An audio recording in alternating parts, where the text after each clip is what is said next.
the big term of 2024, Anderson, is the manosphere, and we're all living in the manosphere now.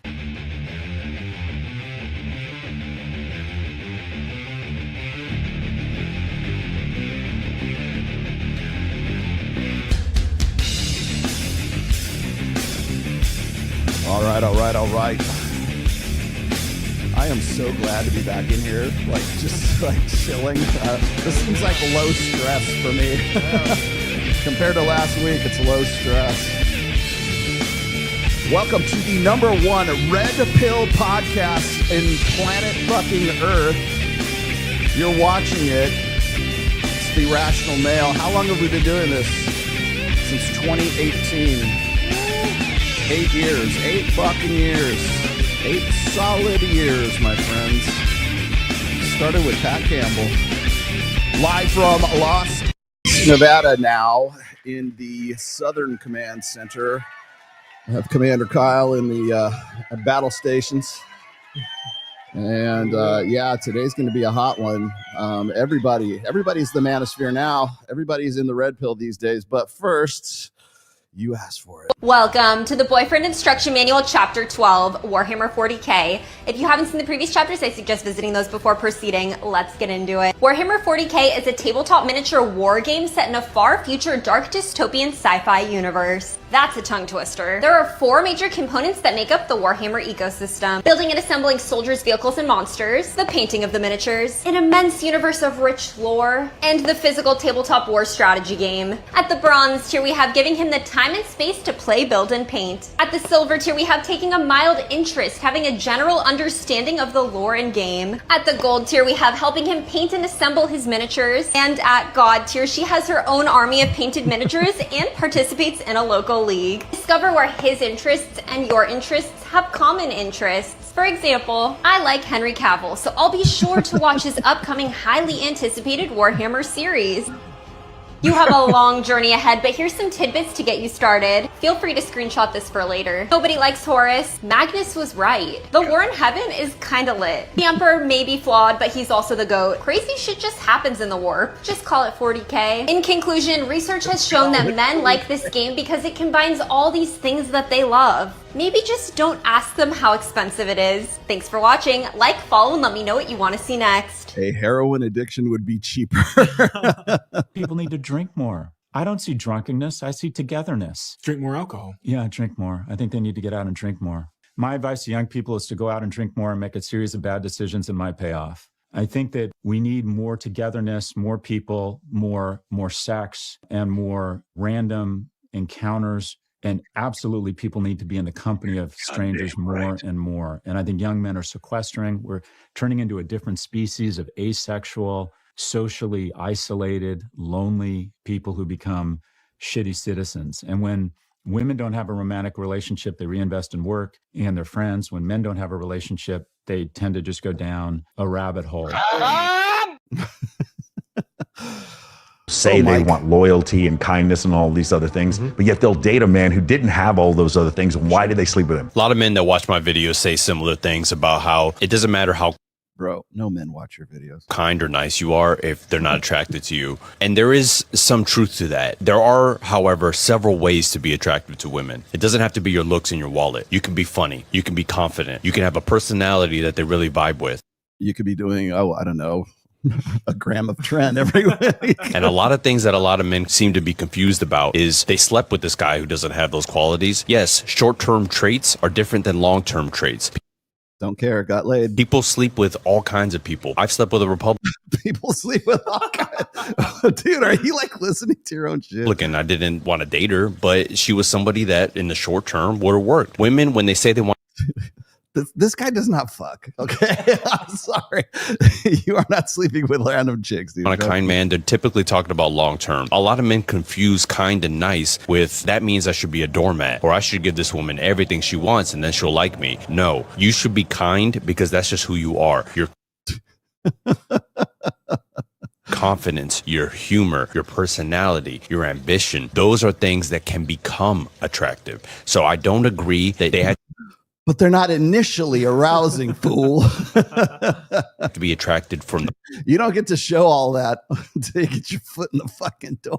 the moment they see you. Do they have to be attracted to you in order for kindness and loyalty and these other traits to matter? Yes, but So I guess that nullifies the entire video then, doesn't it? you can become attractive to women by being who you are in your confidence, your humor, personality, and your ambition. Yes. And what does that confidence derive from? Dumbass. Options. Where do those options come from? From being attractive, from being arousing, from not being kind, from dark triad traits.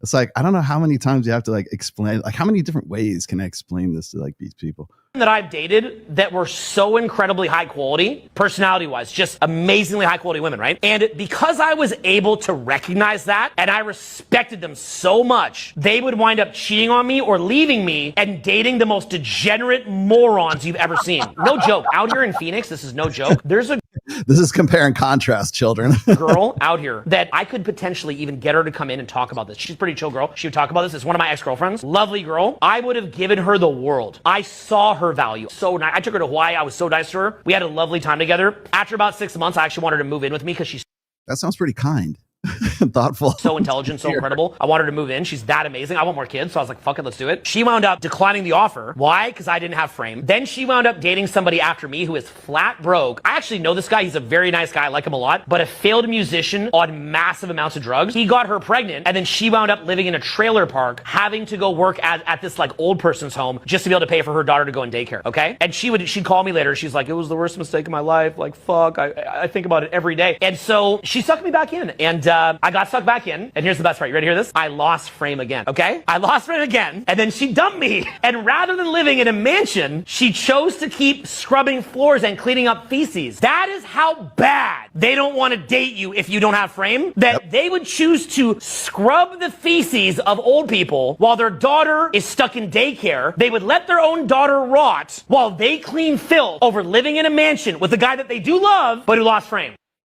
Yep. Yeah, I want to also point out the fact that like women don't want your shitty genetics. Okay, if a woman doesn't want to take your last name in marriage, you have lost frame, my friend. There are signs. There are confirmation signs.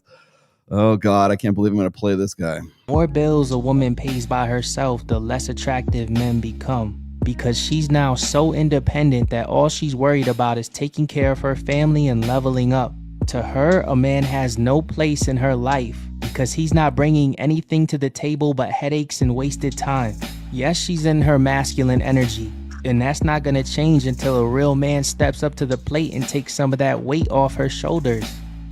Yeah, so you guys should all do a Chris GQ Perry says. Oh, but wait, there's more. A clip go somewhat viral. Podcast I did with a woman named Liz Plank, and I said that I think men should pay for everything, at least initially. I just talked to my sons about this. Their interpretation of it was what the signal here between the man and the woman is not, I'm going to pay for everything. I'm the provider. Don't you worry your pretty head about making money or anything. The signal is, I have some economic resources, so I'm bringing something to this relation. And so I think it has both symbolic value, which remains even in this new world, and it's a signal is that I am not going to be relying on you. I've had this discussion with every one of my MBA classes. Almost all of the women agree the man should pay on the first date. And the way that I understand this is that monogamy is pretty rare among mammals, but where you do find monogamy in birds and occasionally mammals, you have courtship rituals. We evolved to have certain courtship rituals. If you want to actually fall in love, he should engage in the courtship ritual. Okay. I love how we transition from love to economics to like Chris G. Perry's talking about how like you should pay for the date because she needs to have that financial burden lifted up off her. She needs some guy to come in and like swoop her off her feet because she's tired of being the one who provides for her own security. And then this guy's talking about, oh, but she can't fall in love with you if it's not like a mating ritual. It's like, no, there's actually like a latent purpose to that ritual, dumbass. And the courtship ritual is the man needs to take the initiative and offer to pay. We have deep within us courtship rituals that we can't erase no matter what our conscious ideology is. And why did those exist? They exist because it shows that the guy makes more resources, possesses surplus resources. To be a man is to possess surplus resources. Unless you're a starving musician like Dave Mustaine. We were fucking starving to death, and we were having to live with fat chicks to feed ourselves, you know. And the reason that you live with fat chicks is because they eat, you know. And it's a safe bet when you know you're starving, and as a musician you want to become successful, you need to find a rich girlfriend, and you need to figure out how you're going to feed yourself. Now, we were selling drugs at the time, so we weren't really worried about getting them equipment, so the rich girlfriend part wasn't part of the equation anymore. It was just the fat girlfriend part. It's just like, you know what's funny is like, I feel like I'm the Dave Mustaine of the Red Pill, because like people think I'm an asshole. I'm like, I'm not an asshole. I'll just tell you the truth. Okay, Men one more. who don't check a man's phone will still find out if he's unfaithful through their intuition and dreams. One thing about a woman is that she always knows when something is wrong or off, whether it's through an energy shift, a gut feeling, or even a dream that gives her the answer she needs. So stop lying to a woman with strong intuition, because you are only embarrassing yourself. This dude gets so much play on TikTok too. It drives like Mike insane every time we show one of these things. Oh God. All right. Here's, oh God. This one rubbed me the wrong way. Message to all men. Only honorable men feel shame. The shame is the sign that you're honorable. It's the indicator that you're honorable. Man, if I could find a video that like described gaslighting, I think this would be it. Dishonorable people, men and women, feel no shame. No matter what harm they've done to anyone, they feel no shame. Who gets to decide what I should and shouldn't feel shame over? Yeah. And who gets to decide what's honorable and what's not honorable? That's what I want. That's what all this boils down to. Because this sounds like great boilerplate shit, but it comes back to like nobody goes beyond this. Like people nodding their head going, yeah, honorable men would feel shame, blah, blah, blah. It's all directed at men too. She drops in women just to like counterbalance things, but it's just, she's looking squarely at guys. Shame is a sign of honor, an indicator of honor, a function of honor. Only women use honor as a tool because they know that guys have some sort of sense. But really what honor boils down to is respectability. Are you respectable? Are you not? It's just male hierarchy. So the same bitches that complain about patriarchy and complain about this, sort of this male hierarchy who's more respectable than who and who's above who on the status chain. These are the same chicks who want to, tell you that everything ought to be egalitarian and we're in a 50-50 partnership and everything else. But yeah, you should be shamed because you don't feel honor. And they're going to essentially use that same hierarchical respectability that is really common to them, because there's no honor in women. There's only honor amongst men. Honor, if there is honor amongst women, it's usually because it is a derivative of male honor, the concept of male honor, which is rooted in respectability. So then whenever I hear a woman talking about, oh, you should feel shame, you should be ashamed of yourself, for what?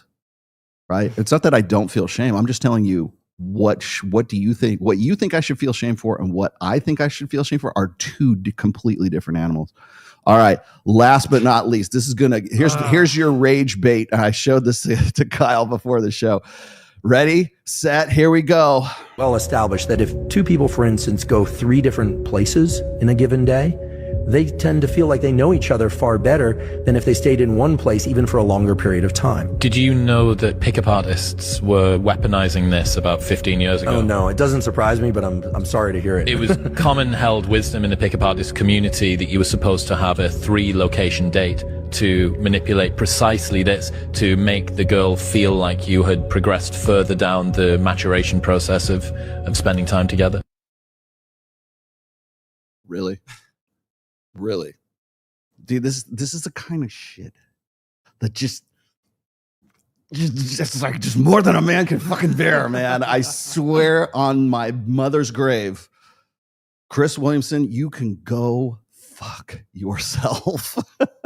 I love how in 2005, we have Mystery Method. We have the Venusian Arts. I'm here literally talking with Mystery, 2 weeks ago, 3 weeks ago? Talking about very similar topic, if not exactly the same topics. We're talking about the same thing where it's like, transitioning from one venue to another venue to another venue. Why? Because it creates a sense of emotional association, because it feels like you went from, like, remember what he was saying, like at the end of the night when that woman is in the bed with you and you're not like this stranger in my bed syndrome kind of thing. Yeah. If that woman has memories of going to different places and everything like that, she's more likely to form like an emotional bond with you as a result of not just staying in one place, getting fucked up and then going home and fucking you, right? And then waking up in the morning and doing the walk of shame, right? You're actually, if anything, it's more honorable to transition from venue to venue to venue, so that you have more of a developed sense of like in a short term, I guess, a relationship, right? Talking about exactly the same fucking thing that Andrew Huberman just confirmed in 2025 with Chris Williamson. But when Mystery does it in 2005, it's weaponizing it. And listen to the neuro-linguistic programming that goes along with all this, weaponizing it. It's problematic. It's manipulative. But when Andrew Huberman says it, it's neurological and it's very scientific and it's very, he's biohacking. He's biohacking, right? Yeah. It's dopamine and I feel like Jackie Chan, man. Like, what the fuck? Fuck you, Chris Williamson. Fuck you, and the horse you rode in on. Fuck you again. Holy shit. I know I'm not supposed to swear I guess we're well past the 5-minute mark. But dude, do you even listen to yourself? Do you even hear the words that are coming out of your mouth? Do you?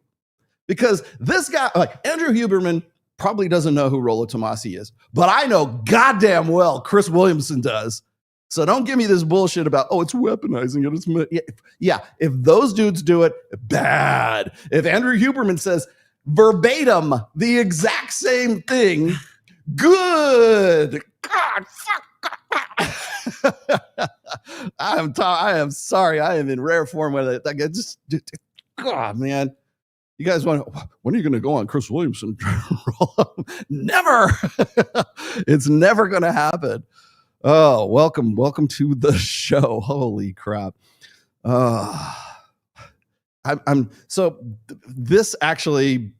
video, I'm not even going to do announcements right now. I'm just going to get too hot. This is actually the video that inspired today's topic. Everyone is red pill now. And the reason I'm saying that is because, it's not just Andrew Huberman and Chris Williamson. It's everybody. Everybody is red pill. Steven Crowder, I got a video by him. Red pill. Even if you hate me, even if you hate Myron, even if you hate Andrew Wilson, even if you, who I guess wouldn't, even Andrew, I'm not red pill Wilson is now red pill. Even if you hate the ground we walk on, you salt the earth behind us. Even if you hate our guts, you still are you can't ignore what we've been talking about for 20 plus years. Chris Williamson. Oh my God. So I'm watching Steven Crowder. He's talking about stuff like he slides in the red pill stuff now and then. Now what's funny is like I can also bring up Patrick Bet David, who I'm going to talk about a little bit today too, because he's got a video out. And I think what's funny is like even if he's like shitting on the red pill, he's still talking about it. He's still using the same, whether you like the red pill or you hate the red pill, whether you're on board with Andrew Tate or you're not on board with Andrew Tate. Andrew Tate's not even on board with Andrew Tate anymore because I don't know, like Andrew, fire your Twitter team. Because he's like, oh yeah, the red pill doesn't exist. This is the same Andrew Tate's Twitter team. This is the same team who just a week ago said that Andrew is, in his name, tweeting out that he is the author of the Matrix analogy. He came up with the Matrix, just magically pulled it out of his ass in, 2022. I had to check. Like, you know, what's funny is like, it's one of these things where it's like, if I go and I check and I say, dude, I have been using this term. I didn't say I created it. I didn't say I wrote the fucking Matrix. I didn't say I'm one of the Wachowski brothers or sisters or whatever the hell they are right now. Didn't say that. I just said we were using this back in 2002, 2004. I even showed you my first, I've showed the first instance of it. I did a screen cap of it, copied, pasted, put it out there, said, you know, how old were you in 2004? Middle school? 12? 15? I don't know. But the very fact that you know, in like 1 week, it's like I invented the red pill, I invented the Matrix, no one was talking about it before me, and now suddenly the next one is there's no such thing as the red pill. It's all about money. Blah blah blah blah blah. All this is just bait, engagement, and bait. And it's exactly what I said. Here we are. It's August, right? I mean, didn't I not say that by August of this year? Everybody is going to be pivoting back into red pill topics, and here we are. Here we are. And whether you like it, whether you're anti-red pill or pro-red pill or whatever, you cannot ignore the fact that it's here and it exists. And I keep telling people, you know, take me away, take Sartain away, take Myron away, take Fresh away, take Andrew Wilson away, Brian from whatever podcast. Even the guys who are Pearl Davis, even the people who are like really bad cover bands of, you know, the original red pill, take all those people away and people are still going to talk about these same topics, these exact same topics.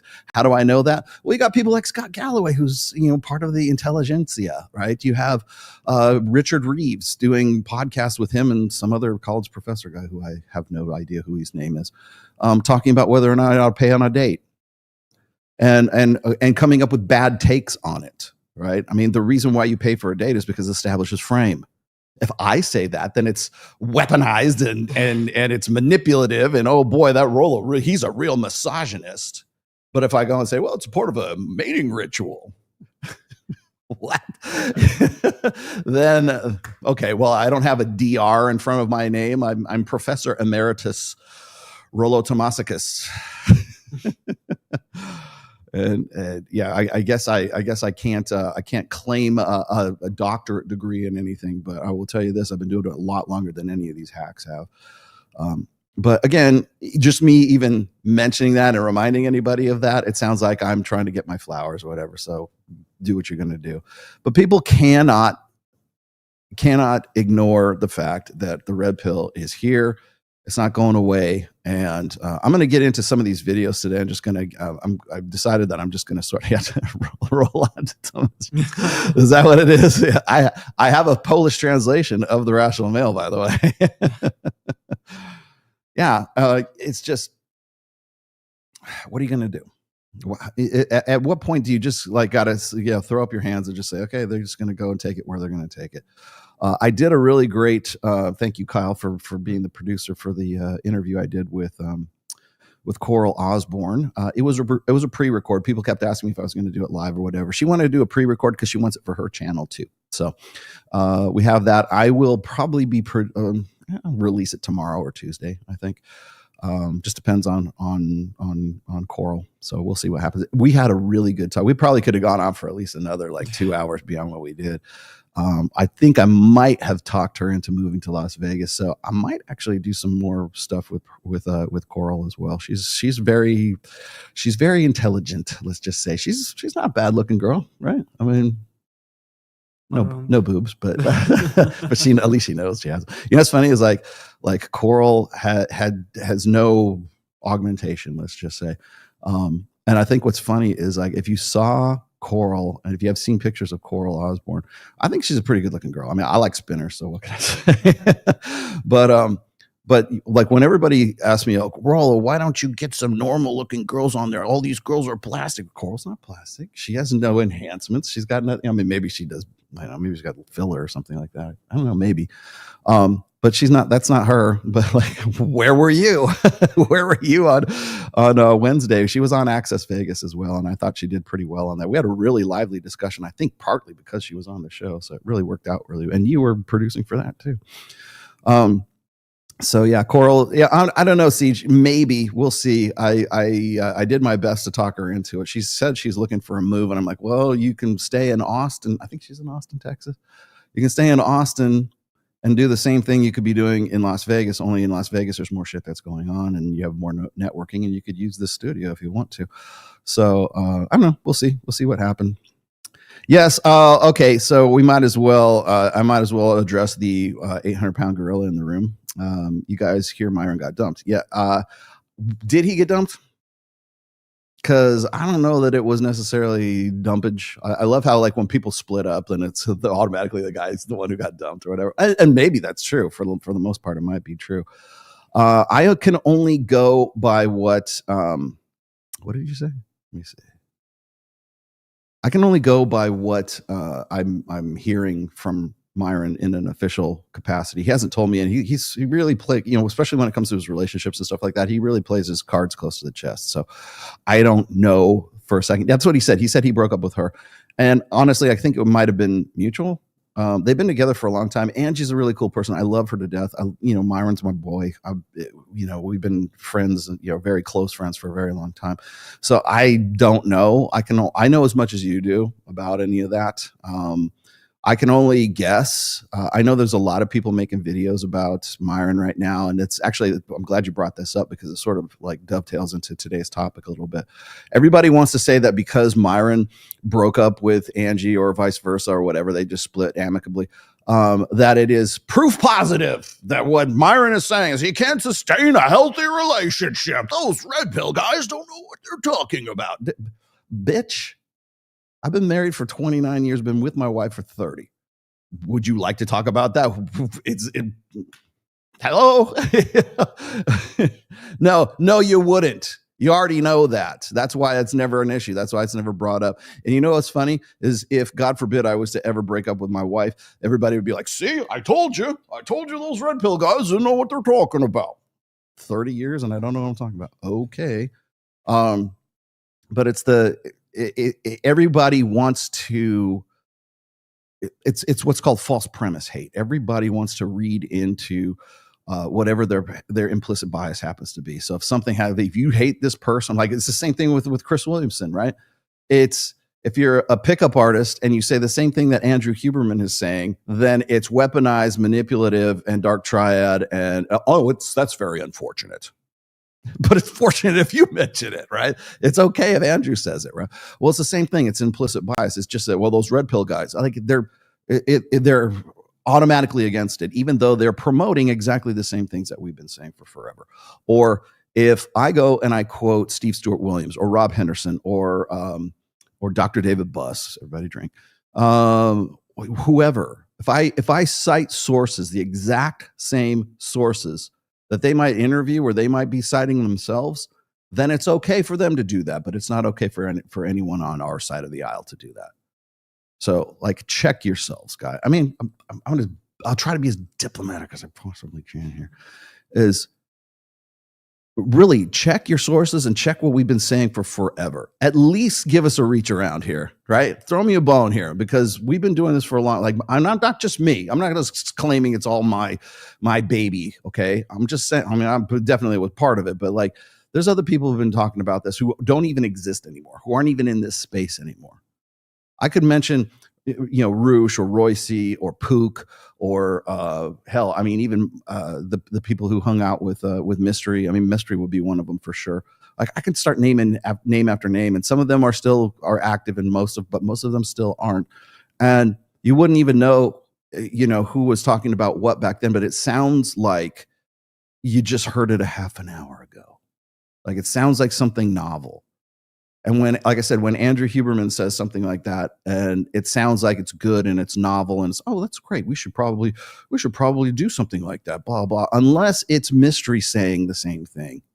So when somebody looks at, say, Myron's relationship with Angie and they split up, if you hate Myron, it's proof that the red pill, those guys don't know how to have a healthy relationship, right?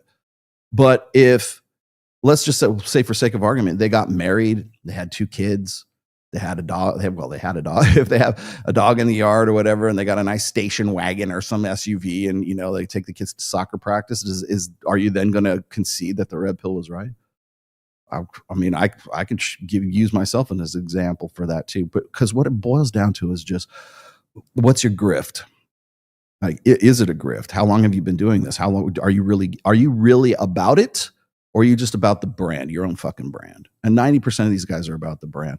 Now, I want to also point one more thing out here, because as I'm naming names, because I will name names, unlike a lot of people who want to just throw out anonymous bullshit.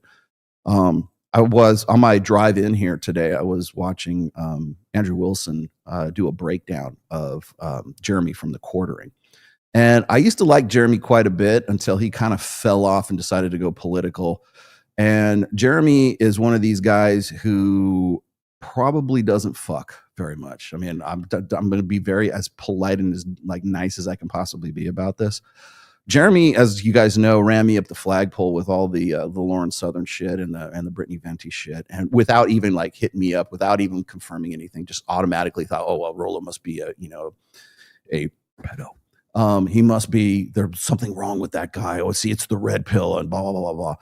And now he's starting to realize that Lauren Southern is actually psychotic, and the conservative women that he was part of a users forum or something with, when we're talking about Venti, Lauren Southern, Hillary Crowder, Isabella De Luca, I think.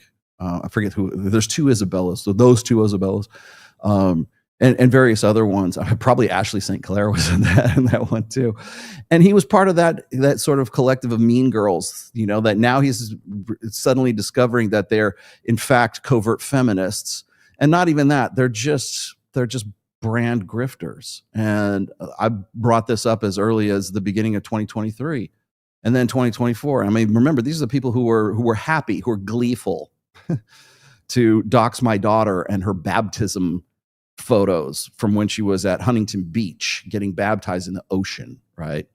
These are the same people. This is the same collective that did that. And Jeremy was a part of that same collective. And now he's suddenly realizing the errors of his ways. And Andrew Wilson was just sort of giving a breakdown and a rundown of this. And I'm sorry, Andrew, I've got nothing nice to say about Jer until I get an apology for that, because that dude was just viciously attacked me back then. And I was right. And so was Andrew. Andrew had my back that whole time. I just want to point that out. Andrew had my back that whole fucking time. And to the point where he was asking Destiny live and Not So Erudite live on certain podcasts, are you fucking Lauren? and of course he, they like an eel in the weeds, man. He's just trying to dodge that question as best he could. Well, turns out that they were. Turns out I was right. So was Andrew. Andrew knew it too back then. But again, you're looking at Jer piling on this red. Now suddenly it's unignorable. Suddenly all those red pill guys who said these chicks, these trad femme cake, was it cake tits? Making a cake and showing off your boobs in the apron and everything. And as long as you got an American flag in the background, or you got a nice little crucifix necklace, then it's all good, because she's on our team and not on the other team. I've said this is, and what did I say back then?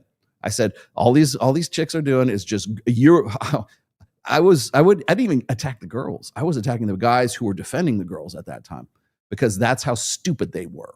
All it took was a good pair of tits and a crucifix necklace, and that's all. Those were the pre-qualifications to be a conservative trad femme grifter. All you had to have is D cups and 1800 cc's and a cross necklace. That's all you had to have.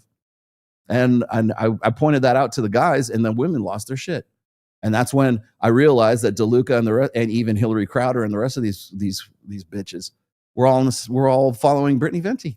We're all following Lauren Southern, because they were using the same attacks that they had used the year before. But don't listen to Rollo. He don't know what he's talking about. Anyways, so Jer has finally had his come to Jesus moment, and I think Andrew Wilson is finally schooling him a little bit, and rightly so. I'm glad you're doing it, because I certainly don't want to. Pearl farted, really? Here, there's your 15 minutes of fame before I ban your ass. So yeah, I mean, really now Jared's becoming, it's unignorable. The red pill's unignorable. He's going to start talking about stuff like this. I'm looking at Steven Crowder, and I'll show you this video here in just a moment about Crowder talking about that chick that was on the latest Jubilee video. And she's this redheaded, she's mid as hell. And I mean, she's cute. She's all right. It's just not, see, the thing that gets me is I hate it when like the mid chick is representative of the masses, right? Oh, well, if all these guys wouldn't go for a mid chick, that's on them. That's the problem with the manosphere. That's the problem with guys today. Their standards are too high. They need to lower their standards and go out with this cute little redhead mid. And so Crowder was talking about that too. And again, Crowder's another guy who used to be dyed in the wool, full on conservative, like to the point where he was shaming guys in the red pill. As far back as when he first got married in 2015, 2016, he did it the right way. He found some nice virgin bride at church camp and they got together. It's like, yeah, now, and here we are, And again, I don't know, maybe Kyle, am I an asshole? Cause I know that I'm never going to get the call from Crowder. I know I'm never going to get the call. Tim Pool calls me. So to his credit, I'm sorry I wasn't able to go out and see Tim in the last June and July because I had shingles, let's just say. And I had some medical things I had to take care of. Now I'm good. So, I mean, I could go do it again, but it wasn't I wasn't like snubbing him or anything like that. I just couldn't go because of medical conditions. But Tim has called me. Wants me to go on. I think it might be more to do with like Phil from All the Moraine. Phil Labonte might be the one that wants me to be on the show. But Tim's asked me to be on the show at least 3 times now. So I've been on once. But I'm not going to get the call from Chris Williamson. I'm not going to get the call from Steven Crowder. I'm not going to get the call from these guys. I get the call from CBS News. But I know why I'm getting the call from CBS News because they want to shit all over me. Those are the people who call me up and say, hey, how's it going? I'm not getting calls from Brad Lee. I'm not getting calls from Ty Lopez. I'm not getting calls from, people who are just sort of dipping their toes in the manosphere right now or dipping their toes in the red pill. And it's really the same kind of thing I saw going on in 2021 where it was just starting to pick up. 2026 is when you're going to start seeing people really sort of like try to make a name for themselves in this niche. And I'm already here, so give me the call. But I mean, God damn, it's like Mike, if you were just a little nicer. Like, well, how am I nice? How can I not be nice? But I was talking about this recently. I'm like, is it possible to give an objective, measured observation of female nature in your man? Is it possible for a man to give an objective, observational, measured, fact-finding, statement about female nature and not have it come off sounding like it's complaining? Because that's the first, anytime somebody says, you guys are complaining, stop complaining. I'm not complaining. I'm just telling you this is how bitches are. This is how women are. Do you disagree? I could then at least have that conversation. No, you're complaining. Those red pill guys are always complaining about X, Y, and Z. Right? And then they will go and make the same observation and use it as content for whatever podcast it is that they're doing. And then they'll claim it as if it's some sort of original novel idea for themselves. And that's how I get to the point where, I see examples of this quite often in just like, I guess, the griftosphere. Maybe that's a better way to put it. Let's see if I can find this again. I've got a bunch of stuff to show you guys today. I wanted to get into, where'd it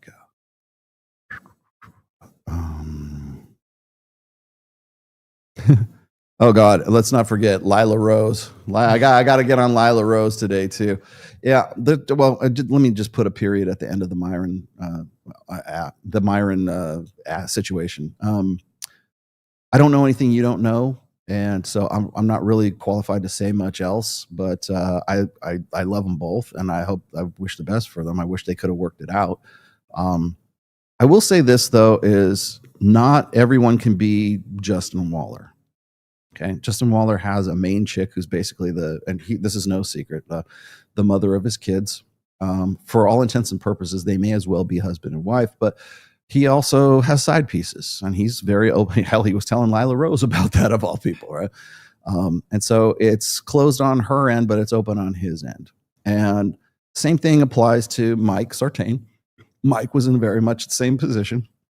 You know, it's funny. He's like, nobody jumped all up Mike's ass when he broke up with Kylie, but they do jump up Myron's ass when he breaks up with Angie. So, but anyways, Mike has several girlfriends, right? I mean, he might have a few that are his favorites, but like, he's Mike Sartain. He's hitting his stride. He's 47, maybe a little bit late to the party, but he's hitting his stride right now. And, he's enjoying a sexual selectivity that I would say the vast majority of men do not or will never enjoy in their lifetime. Same thing with Myron, same thing with Justin. And the reason I bring this up is because all four of us have had conversations, like group chats, where we've talked about exactly this. In my situation, I've been married for 29 years. It's closed on my end and it's closed on my wife's end, obviously. So we have a much more traditional, formation of our relationship. But I think that's one of the things that throws a lot of people off these days when it comes to marriage. We're just about 25 years into the 21st century. And we're still trying to figure out how we're going to do relationships, how we're going to do marriages. I mean, if you look at Adam 22, yeah, Adam 22 and Lena the Plug, they're technically married. I've seen the wedding pictures. They are technically married. They're husband and wife. Is that a marriage? Destiny and Melina were married and now divorced. But that was a marriage. Are they not man and wife? Dude, please don't. Yeah, please, dude, just fucking don't even, I know for a fact Mike doesn't watch this show. So don't even go there. Yeah. So are they married? I mean, they would say they are, or they would say they were, whoever we're talking about. I'm married in the most traditional sense, but that's because I got married in the 20th century. I got married in 1996. Okay. But today we're still trying to figure out how we're going to do marriage. And this is actually part of that is, if according to Myron, this is according to his videos, it was monogamy on her end and it was open on his end. And to the point where like she would pack his condoms, like she was okay with that. Now, what I think is this is I think that a lot of women might be cool with that if you're high enough value. So Mike Sartain, definitely high enough value. Myron, definitely high enough value. Justin Waller, very much high enough value to pull that. So you have to be elite level to be able to pull that off. Could I do that now were I to have like, let's just say a less of a relationship with my wife? Maybe. But I'm not built the same way as these guys are. So, but okay, well, Rollo seems like he's glossing himself. Okay, fine. I did go to Babes in Toyland, and I'm hanging out with women. I've got one girl who wants to be my date for that night, right? My wife knows her. She doesn't give two fucks about it. She couldn't go, and so I had somebody else there I was with. Am I fucking that person? No. But the thing is that that the options exist, and they exist not only for myself but also for Myron and also for Mike. And I think again this comes down to how are we going to do relationships or marriage or whatever in the 21st century. And I think we're still trying to solve 21st century problems with 20th century solutions, 20th century ideals. That's how you get Lila Rose popping off about, well, men don't really need sex. Like, anytime a woman says that to you, believe her and run, eject. because that's all she understands. If hell, you could go back to the 19th century, right? But we're looking at 20th century ideals, and we're thinking that those are going to be relevant solutions for the 21st century. And the fact of the matter is it's simply not the case anymore. We have too much information. We have too much availability to that information. We see live in real time, 24/7, people living like these. I mean, are they bullshit, idealized lifestyles? Of course they are. But when you're seeing that constantly, we say this all the time. We say this on the show all the time. Like when a woman in, say, Tulsa, Oklahoma, Paducah, Kentucky, wherever, Boise, Idaho, whatever, sees one of her girlfriends or some other girl gets asked to be flown out by Drake or some rapper or Drake or some NBA player to go on a yacht party in Miami. That has an effect on the global sexual marketplace, which translates into the local sexual marketplace. So if you get enough women who see this one girl get flown out to Miami and they think, well, I'm hotter than that bitch. So that's now the metric. That's now the benchmark for what I expect from a guy in my local sexual marketplace. And literally no one in Paducah, Kentucky can possibly compete with the fantasy of being flown out by an NBA player or an athlete or a rapper or a rock star, whatever. They can't compete with that. And so what happens is women end up pricing themselves out of the sexual marketplace. We do a lot of the same thing with guys too. So if for instance, if we see Myron can get away with having a main and a side, or we have Justin Waller has his baby mamas and he's got side pieces, or Rollo could be married and still be in his marriage, but he can still go out and enjoy the company of, hot young women. What does that build that up to? What does that build the expectations up to? And how does that relate to how men view and understand the average woman today? I'm going to show you how that works out here when I show you this Crowder clip here, because you're going to see how these guys kind of just roll their eyes at this girl. And I think it's actually kind of funny, but let me pull this up. No. Oops, it's on the desktop. That's why. Is this the one? Oh. Okay, is that it? Yeah, this is it. Okay, here we go. For someone that wants to be my adventure buddy, and it's someone that I can trust in and is going to be there for me. Anyone. Come on. She made a great case. She didn't.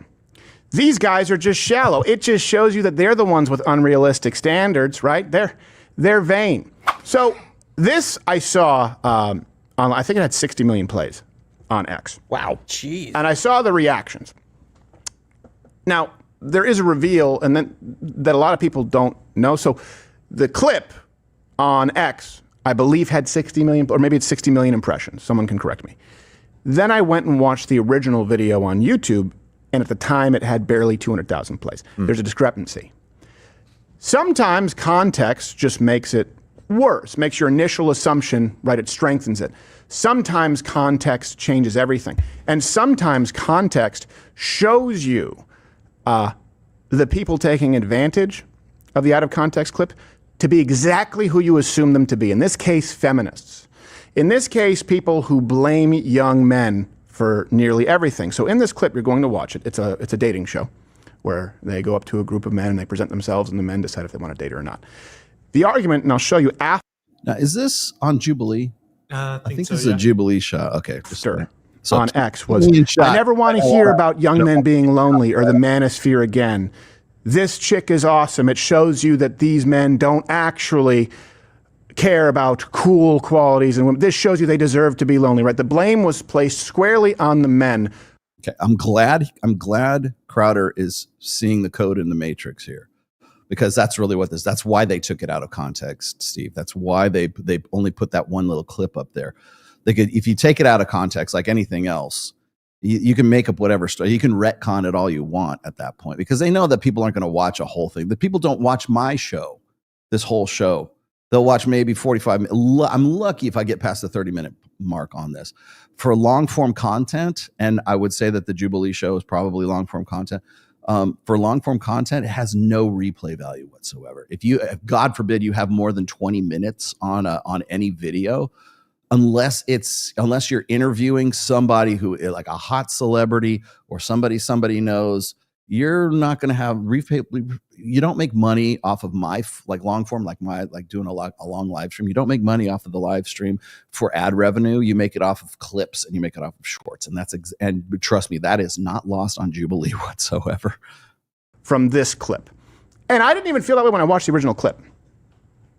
When I watched the entire one, I actually, I think it's more subversive and those misrepresenting it, it's more evil than I had initially understood. So let me ask you this, just right now, taking away any of the context, would you date this woman or would you blame all of these men for not wanting to? Okay, I'm Riley. I'm 24. I'm from Houston, Texas. And honestly, I'm down for any good adventure. I just got scuba dive certified and I'm planning to go to Australia this summer, so I'm super excited about that. And then I just picked up skiing like 2 years ago, and I honestly love any themed party. Like, those are like my favorite things to go to, my favorite things to plan.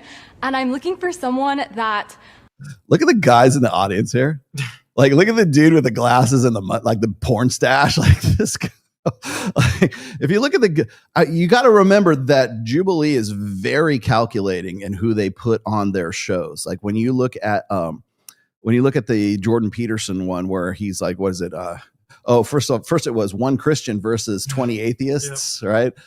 No, it was 20 atheists versus Jordan Peterson is what it was about. So just like cut the shit, Jubilee. But they actually retitled it after they recognized the discrepancy and all of it. But they're very calculating in who they're going to put on their shows. So I know for a fact, I mean, I know that they've had Pearl on there. They've had Sydney Watson on there.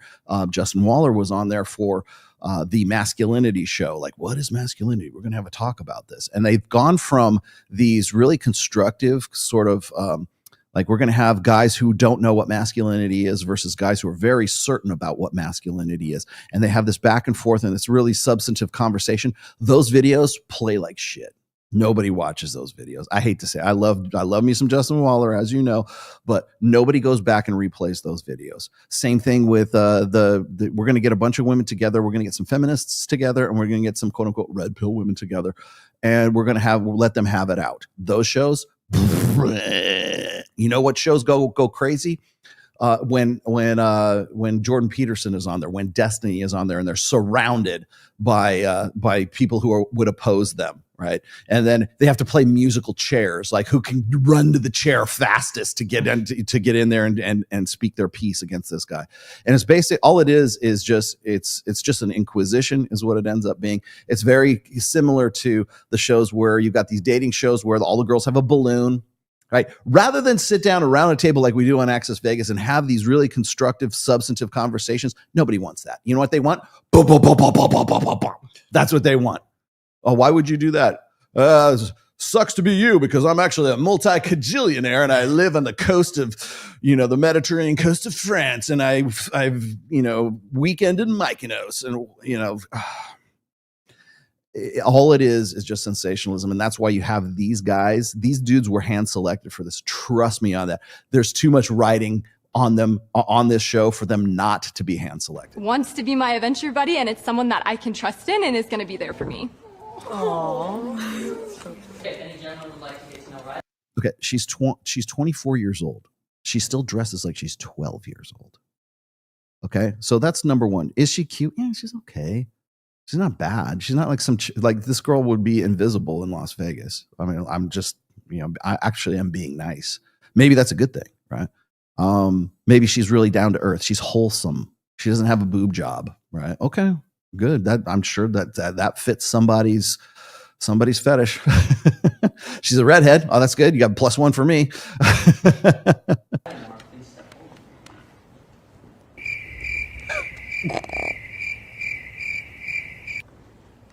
Some people seem surprised. I'm not. These guys look like they have Down syndrome. Like every last one of them. I'm nervous. There's anyone. Come on. Hey, Riley, we're going to have you sit down. Don't you love us? Justice for Riley. What about justice for the guy who's like standing there and all the balloons are popped? What about that dude? Justice for Rollo. He was unfairly balloon popped. Nobody gives two flying fucks about that. Nobody. Now, it's really easy to watch this initially and go, poor thing, right? It's hard to put yourself out there. I get it. And of course, the response here was that, well, when these men are faced with a great prospect. Oh, wait a minute. Hold on. Wait. Hey, Caps Lock Hustler. Mark my words, in 2 weeks shall turn out to be Jewish. Yeah, Jews, they lurk under every stone and every nook and cranny. Trust me, dude, it's not all about that. It's not all about the Jews, really. You know, everything they claim that they want, they're shallow and vain because she's not as attractive as some of the other ladies. I don't agree with that, even with this clip without context. But let me give you some examples. See, that's the thing. She's not bad, but she's not good, right? If she looked like Gorlock the Destroyer from whatever podcast, you know what I'm talking about. That bit. I think it's a guy, isn't it? Yeah, it's a yeah. If the chick was like morbidly obese, was just like Jabba the Hutt, this video doesn't exist. If she's over the top, looks like Harper Raines. If she looks like any of the chicks we had on the show on Access Vegas, looks like any of those girls, this doesn't work.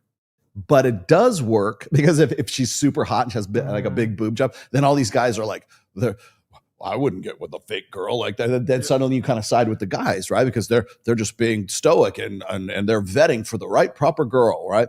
So when the redhead comes around and she's just sort of like mid, I would give her a 6.5. If you dressed her, she could clean up and be a 7. You could do her hair differently. You could put a little bit more makeup on her. You take her out to, I don't know, to what, Hotties? Is that where all the girls get their shit for here? Hotties is this place in Vegas where it's a oh my gosh. Wait. Stop the presses. What time is it? It's 2:02. It's time for Mike Sartain. Mike has decided that he's going to respond to my text from this morning. So if you had what are we at? Almost at the 1 hour mark. If you had the 1 hour mark, that's when Mike was going to come and interrupt the show. Then you win the prize today. No, but if the girl had been super hot or had been like not hot, had been kind of fat, this doesn't work. It only works when she's normal. When she's just, I like scuba diving. I like fun walks on the beach. I have a golden retriever. If she's just kind of like white bread normal, then it's the guy's fault. Then it's the dude's like, you guys always say you want a good, wholesome, and you guys come at me in my own freaking chat about exactly the same thing. Why don't you get normal girls on there? Get like this girl? I'd be happy to get this girl on here. If this chick, what's her name? Riley? Yeah. Riley, if you're watching this show, I will put you, swear to God, I will put you on Access Vegas. Dress however you want. I'll put you on Access Vegas and you can say your piece. I will give you that opportunity. Okay. Hell, I would even put you up. I'll give you a hotel stay if you want to come here to Vegas and we'll put you on the show. I will do it. God, wouldn't that be great? And then everybody in my chat, everyone on the Access Vegas chat, when you guys give me grief, well, you guys don't have normal girls on here. I'll have that normal girl on here and you'll give her shit. Guaranteed. Same thing. Same thing. Coral's a good looking woman, right? She's a good looking chick, but she doesn't have like fake boobs at all. They are 100. I can confirm they are 100% natural. Okay. Haven't seen them live, but I've seen them in bikinis and other things. Right. But definitely all natural. Where's my natural guys? Where's the normal guys? Dude, nowhere. Anyways, let's keep going with this. Keep me in shot with this though, because I don't want to get any copyright. Examples of what people were putting online. They were saying, man, Riley sounds so fun, and I couldn't believe no one stood up. Those boys must be too boring for her. Erica Miller, Riley, if you read this, they are just boys who are insecure and didn't feel like they could hang with your awesomeness. Sisterhood. Someone else responding, Riley having personality, LOL. They are not likening, I think it means liking. It is a red flag. So red flag, she has a great personality. She doesn't. She made a great case. She didn't. These guys are just shallow. It just shows you that they're the ones with unrealistic standards, right? They're vain. I'm gonna replay the video, but not right now. First, I'm going to give you the reveal, because if you think, hey, all these things are great, right? Unfortunately, men are visual creatures, and even though she makes a great case, and she's everything that a man figuratively would want, and seems really fun. Sorry, should want. According to women, she is what men should want, not these painted up plastic Botoxed BBL chicks in Vegas. She's what they should want. Steven, I've been doing this a long time. This is exactly what would be said in the chat on Access Vegas, on Myron, on Fresh and Fit. God forbid you watch their Rumble feed, because they would be ruthless. Or whatever podcast with Brian, right? They would say exactly the same thing. This is what they should want. Hell, you'll hear them say that. How come they don't have normal girls on here? They're only OnlyFans chicks. Yeah, because OnlyFans girls are the only ones who'll go and do a 10-hour podcast with Brian, because he's just been milking it for super chats for so long. But the only way you can make that work is if you do have an OnlyFans account. How funny would it be to find out that this redhead has OnlyFans?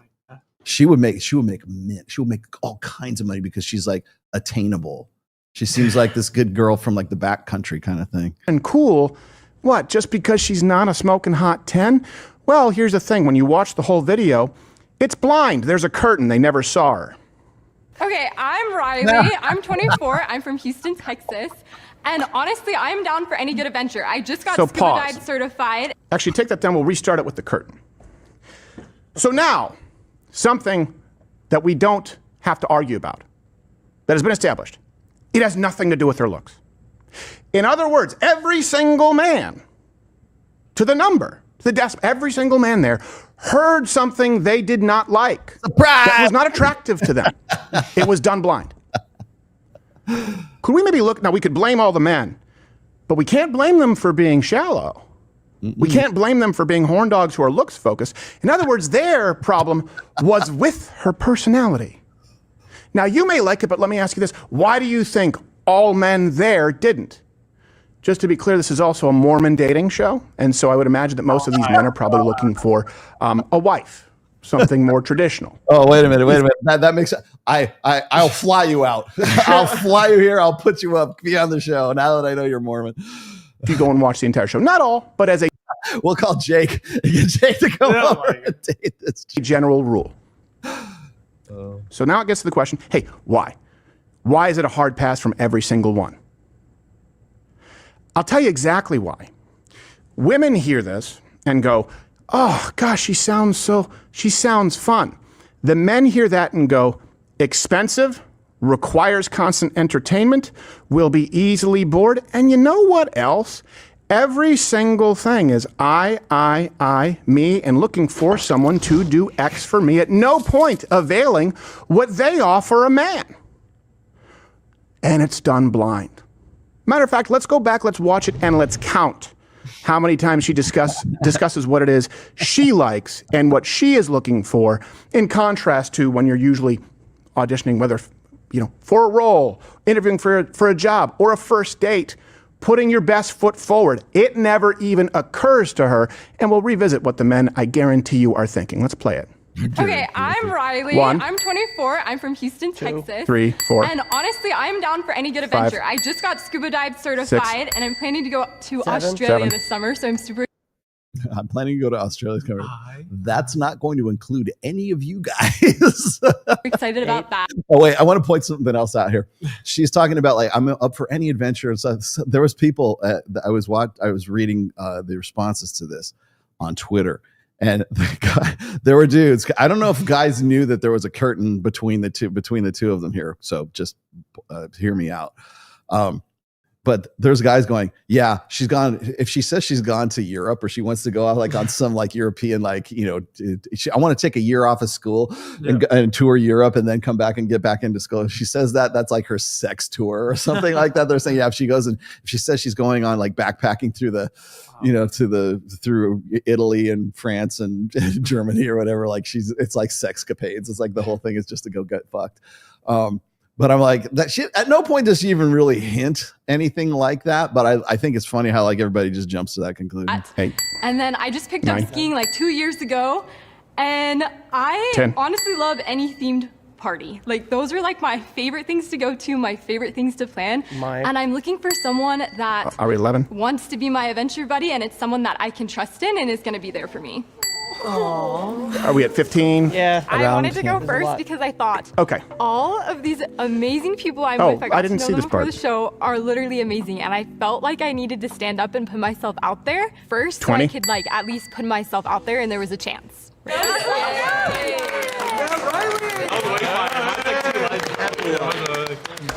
Yeah.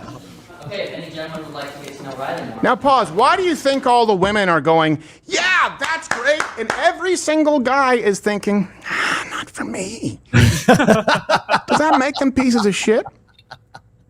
Or, let me ask you this. Is she... No, Steve, they're not allowed to have standards. That's why.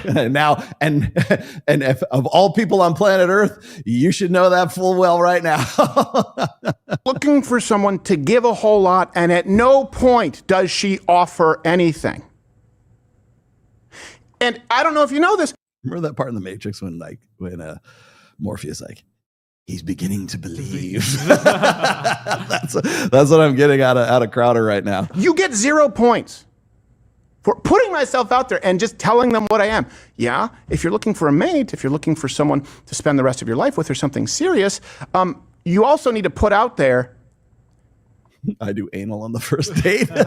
what's going to be a net benefit for the person. Why would they sign up with you? And this is the difference in what men... Yeah, okay, I can understand what he's saying. I get it.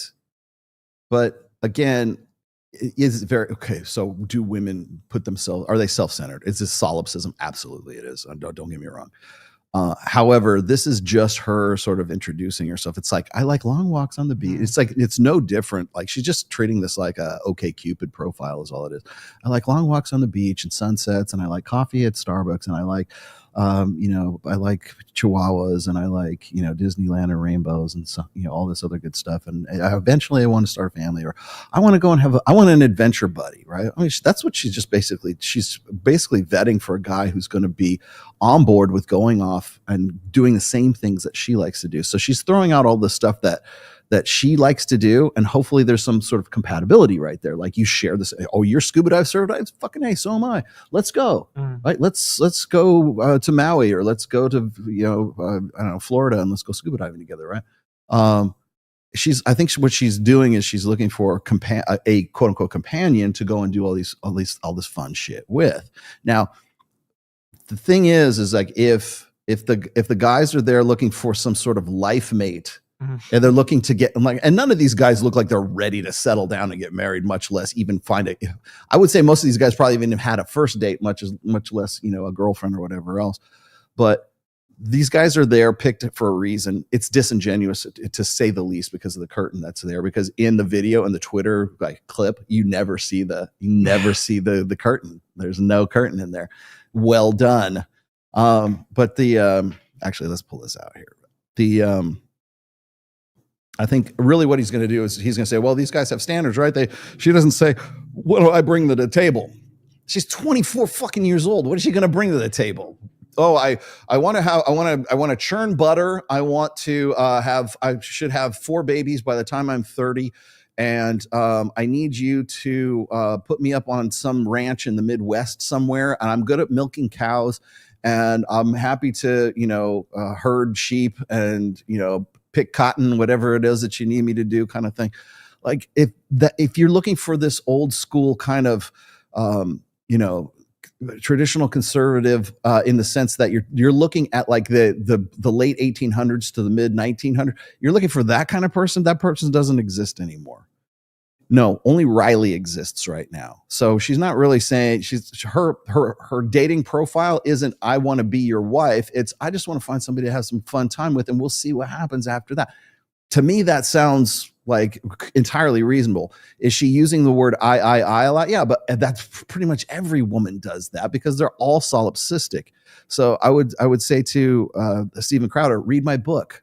especially the chapters on solipsism 1 and solipsism 2. Women are innately solipsistic. They're always going to be using the term I before anything else.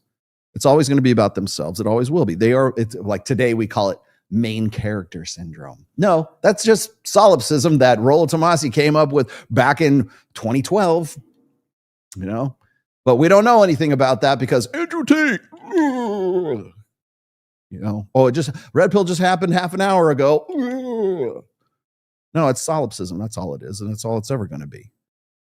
And how do men deal with that? Is it more amplified today? Absolutely it is. Is it more like, do women have like really overblown egos? They've had overblown egos really since day one, since the Garden of Eden, right? Since we were living in hunter-gatherer societies, okay? But more so now after the sexual revolution, more so now after the age of social media. Yes, they have overblown egos. This is nothing new. We've known this for quite some time. So to expect this Riley chick, this mid Riley chick, to be ready to settle down and have babies at 24 years old, and to say, here's what I bring to the table. I have a degree in early childhood development, and I am not an influencer, and I don't have an OnlyFans, and I can cook a mean shepherd's pie, and I'm good at mac and cheese, and I'm learning other stuff too. And boy, do I like to fuck a lot. What do you want her to, like? What would be the ideal? And then let's work back from that ideal. And I think that's one of the things that like guys really need to. I mean, these guys, the guys that are in the audience, I can't even say you can blame these guys, because first of all, they can't see her. He's correct. That's the most disingenuous part of this whole thing. And let me tell you another thing. Remember what we were just talking about, implicit biases? That's why these women lose their shit, because they don't know that there's a curtain there. And they knew that the people who did the clip intentionally left that curtain out. And so the guys are just flying blind, and they just listen to this and like, it doesn't sound like anything I want to get into. Maybe it has something to do with the lisp. Huh? Because she had just a slight little lisp. What'd she say? She was from Texas, right? Texas. Yeah. A little bit of a lisp, 24 years old. There, it is a Mormon dating show to begin with. So all of these guys would have had to gone through their two years of missionary service first, I would presume, right? So they've got to be a little bit a touch older, but most of these guys don't look like they get that much play. And so when you look at the guys and they pan over to that shot, leaving out the curtain, they all look like sort of troglodytes over there. Or the one guy looks like a surfer boy kind of degenerate, and the rest of the guys are just kind of like, wearing, they're nondescript. They're like non-guys. They would be NPCs. Pretty much everybody on the male side would be invisible. It's certainly in Las Vegas. They would definitely be invisible in Las Vegas. I don't know where they live, but they would be invisible more or less, and probably will be invisible for most of their lives. The guy with the porn stash, invisible. Most of those guys just simply don't fuck. So I think that's one of the parts of the outrage bait that was intentionally meant to provoke. Was these guys ain't shit. Look at these guys. They're not shit. And they're going to judge this girl. I can't believe it. But of course, they don't see that there's a curtain between the two of them. But again, coming back to, once again, not just Steven Crowder, but the show itself. The show itself, the Mormon dating show, whatever it is. So it's not Jubilee. It's got to be, or maybe it was Jubilee, but they only got Mormons to do it. I'm not sure. Somebody in the chat, some smart motherfucker in the chat's going to tell me this. But regardless, that show, and including Jubilee, that show, red pill principles are unignorable. How can we make this go viral? We won't show the curtain. And sure as shit, it worked. Why? Because women are solipsistic. Because this plays on the conflict, the adversarial conflict. Sexual strategies between men and women are adversarial. We're going to play on that. Another red pill concept we've been talking about for over 20 years. We're going to show her. We're going to show them. We're going to let it go. It goes viral. Millions of people watching this thing. So not just Steven Crowder reacting to it, not just Rollo Tomasi also reacting to Steven Crowder reacting to it, right? But the actual show itself. is red pill, or it's based on red pill principles. What do we got? What is it? What's it called? Remington? Oh, 20 Mormons blind date at the altar. Provo's most eligible. That's the name of it, man. And they only have 23,000, about 24,000 subs too. I bet they have a lot more now. Interesting. Huh. Provo, Utah. So she is in Utah. I will fly you here. You can come on this show, and we will have that time. Now it's really never going to happen, but I will take you and bring you out here. Let me get to these super chats real quick. I have been remiss. Should I read Mystery Method and the Game before Player's Handbook? Do you have a list of essential books on game and Evo Psych? Thanks, Will. I don't have anything published. I would. Let's see. I would definitely read Mystery Method before you read Player's Handbook if you're trying to find some sort of chronological order. Read Mystery Method and then read the Player's Handbook. Then don't read anything else. Go out and put that stuff into practice. Go out there and put it into practice. Then 6 months later, read something else. I know this sounds very counterintuitive coming from the author of The Rational Male. I want you to please buy my books, available on Amazon. But I think people need to take what they need and put them into practice and see how it works for them. I'm now sort of leaning into the idea that guys need to go out and actually get their reps in and go get their, start riffing on some of this stuff. Because I can give you all kinds of essential books to read on game and Evo Psych and all this other stuff. Dr. David Buss, I would say go read Mastery by Robert Greene, Art of Seduction by Robert Greene. There's a lot of other books, but don't go read them. Don't read them yet. Read Mystery Method. Read Player's Handbook. Mystery Method will show you the practice. Player's Handbook will show you the magic behind all of that practices. Okay, so those kind of go hand in hand together. I explain the mechanics of what Mystery was talking about in Mystery and other things too, but why it'll work with the psychological mechanics that are the underpinnings of it. Do that, read that, go out and see how it works for you. Do approaches. Go out and learn social circle game. Once you've learned social circle game, once you've sort of figured out the fundamentals of that, then learn how to, I don't say cold approach, but just warm approach, right? Like make any approach. I don't care. Most people aren't putting any of this stuff into action. So don't think that just reading a book is going to put you in a better position. You actually have to go out, and you're not going to go from being a white belt to a black belt by reading books about karate. You have to go and spar. You have to learn your katas. You have to go and learn your wax on, wax off, grasshopper, or Daniel-san. You have to go out and get your chops in, and you're gonna get shot down. You need to get rejected. You need to go out. What Scott Galloway? Go out and drink and party more. Go out and you have to go and put this stuff into practice. I would give you, I could give you all kinds of different books to go and read, but what would really benefit you the most is just read those two. Mystery Method and then the Player's Handbook, and then go out and put them into practice. And then if you have questions after that, then there's other things to read to answer those questions. But you don't get to those questions unless you actually go and put it into practice. What's going on, Sir Rollo? I see you got tickets to the gun show. Yes. You got your tickets to what? The gun show. What was it? Almost got arrested yesterday. For what? Walking around with these guns. Got these 245s on each side. Anything smaller than a 16 is open carry. Did I beat shingles yet? No, I have not. I did beat shingles. Now I have to beat herpetic neuralgia, which is the Latin way of saying shingles that hurts really long afterward. It hurts like fuck afterwards. How much do you want to bet Andrew Huberman's read The Rational Male or Mystery Method because he was caught spinning plates? No, I think I don't think he has, because he wouldn't have got caught, or it wouldn't have been that big a deal. I think Andrew Huberman, remember, I did a whole show on that when he got caught with his hands in the cookie jar and everybody wanted to run him up the flagpole. And essentially what it was like women wanting to make a name for themselves and all that. And I'm not going to pile on Andrew Huberman. I don't know enough about the guy to really say anything knowledgeably, but from the actions and from the behaviors that I was seeing going on at that time, he did the right thing. He shut up. He just let everybody just sort of say what they're going to say and let it blew over and went right back to work. That's how you handle it very well.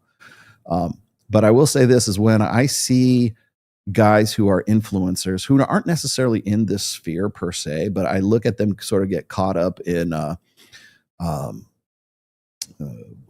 dating, let's just say dating non-exclusively, or some sort of implied infidelity. The reason why it's implied is because whoever they were with believed that they were exclusive with that person. And I go into this in very explicit detail in my books.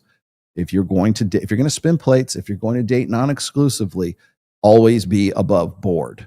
Don't and always be watching for signs of that person, that woman that you're with, thinking and believing that you are in any way exclusive with her. If she asks, "Hey, what are we?" then that's when you have that conversation. Until then, you're just some of these girls I consider girlfriends, and some of them I just consider. That's how, because I'll tell you this, your actions and your behavior speak, especially for women, speak way louder than anything you could possibly say, like overt. Until she wants to have the talk, just make sure that you're above board with it. That's the only reason Andrew Huberman ended up in the position he was in was because the chick that he was with believed that they were exclusive. Did he lead her to believe that? Did she just presume that? I don't know.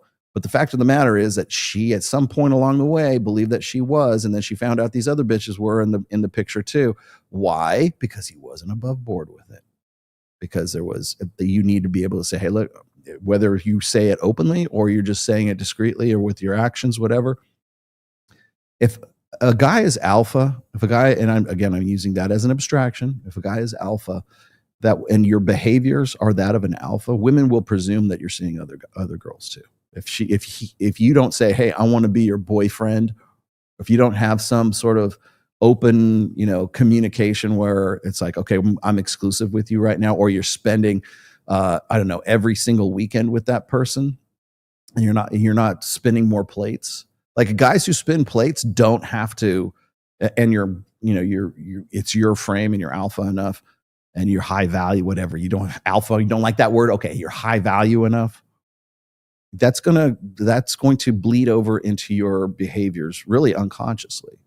You're going to act in ways and speak in ways that only a guy who gets pussy is going to speak and act. So, women are much better readers, let's just say, of subcommunication. So if you're the kind of guy who acts and behaves in a way that he is rewarded with pussy more often than not, and you're not, most guys aren't like that. Most guys are the 80%ers, even in the 20%er guys. They don't act as if they have other options going on or available to them. And not like, hey, bitch, I have 4 or 5 girls that want to fuck me. If you don't want to fuck me, that's overt. That's not what I mean. What I'm saying is that there are certain behaviors and acts and beliefs and mannerisms and speech and everything else that when you are the kind of guy who fucks, that's going to naturally come out in your conversations, naturally going to come out in your communications, your sub-communications and everything else. It has to be above board. Andrew Huberman, I would arguably alpha, I guess, except for the fact that some chicks somewhere along the way, well, actually multiple chicks somewhere along the way, believe that they were exclusive with Andrew Huberman. And unless he does something to sort of dissuade that, then, he's going to end up in the scandals that he did. I'm using him as one example. Now think of guys who aren't Andrew Huberman, who are, caught up in the same thing. Like the T app. There's a reason the T app exists. It's not so chicks can talk about beta male chumps, like the loser schlubs. You look at I showed it before. Look at the user profile pictures of all the chicks who are on the T app, and then look at the user profile pics of the guys that they're talking shit about. Those guys, with a few, more than a few exceptions, they're pretty good looking guys. They look like they're pretty well adjusted guys. They look like guys who fuck, right? At least just initially looking at just what I could from the little thumbnails right there. They look like guys who other chicks would talk about. That's what I'm getting at. Like if you look like that guy, if you act like that guy, if you talk like that guy, if you are that guy, then yeah, you're gonna end up on the T app because it didn't work out for Riley in Austin or whatever she is. It didn't, just because it didn't work out for that mid. Now they're going to talk shit about you. Women only talk shit about guys who are high value. They don't talk about you. They don't care. You're like most of the 80% of you are invisible anyways. They don't care about the 20%ers. They care about the 4.5%ers like Justin Waller. They'll talk shit all. I'm surprised. I bet you Justin Waller is on the T app somewhere along the lines. Maybe even Mike Sartain might be on the T app. I don't know. But those are the guys that get talked about, not just, Jose who's stocking shelves at the CVS. They're not talking about that guy. 1 cent short of a heartfelt, hey, Rollo, have you read Ryan's new book? Not yet. He's supposed to be sending me a copy of it.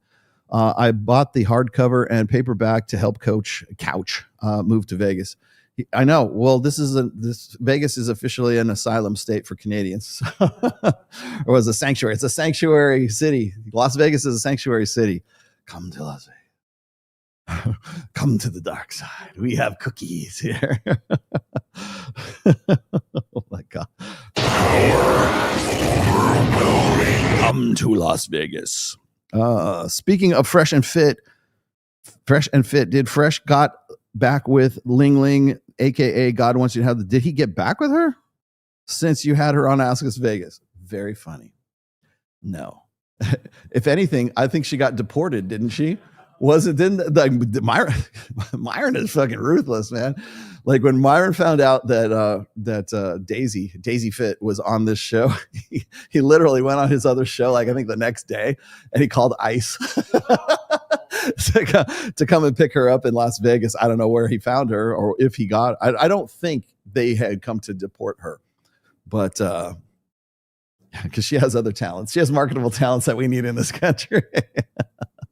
We're not allowed to deport big booty Latinas either, apparently. All of this is making sense, but what I don't understand is why Rollo still don't get no hoes, man. Yeah, I know. I never will. Sorry. Oh, don't get no. Do I have it on there? Man, Rollo tells you don't get no hoes, man. There you go. I thought I had that on here. Maybe I don't. It's on there somewhere. Oh. Yeah, why don't I get hoes, man? I got hoes. I could. Would you like me to get hoes for you? You know what's funny is like people, I love that when people were like, Rollo's been married for 29 years or whatever, plus years. Like all he's ever seen is the same vagina for the last 30 years. Well, you shouldn't take advice from guys like that, blah, blah, blah. Right. And then I'm like, okay, so what do you want me to do? Would you have more respect for me if I like, you know what? Okay, fine. Honey, sorry, here's the divorce papers. I'm going to have to leave you now because I need to, be legitimate in the eyes of these autistic spurgs who want me to go out and pick up more chicks here in Las Vegas now. So yeah, it is what it is. Or what if you found out? What if you found out tomorrow? What if you found out tomorrow that I have been cheating on my wife for the last 4 years? What if you found that out? Like, people would lose their fucking minds, man. I have such a standard I have to live up to these days. I swear to God, I am the last of the clean livers. I would have to, like, even Steven Crowder cannot claim what I can claim. Okay. I married well, thank you. And I have been able to maintain my relationship as a result of being red pill. So, would you care to challenge me on that, any of you grifters? Because I will be happy to have that conversation with you because you will lose.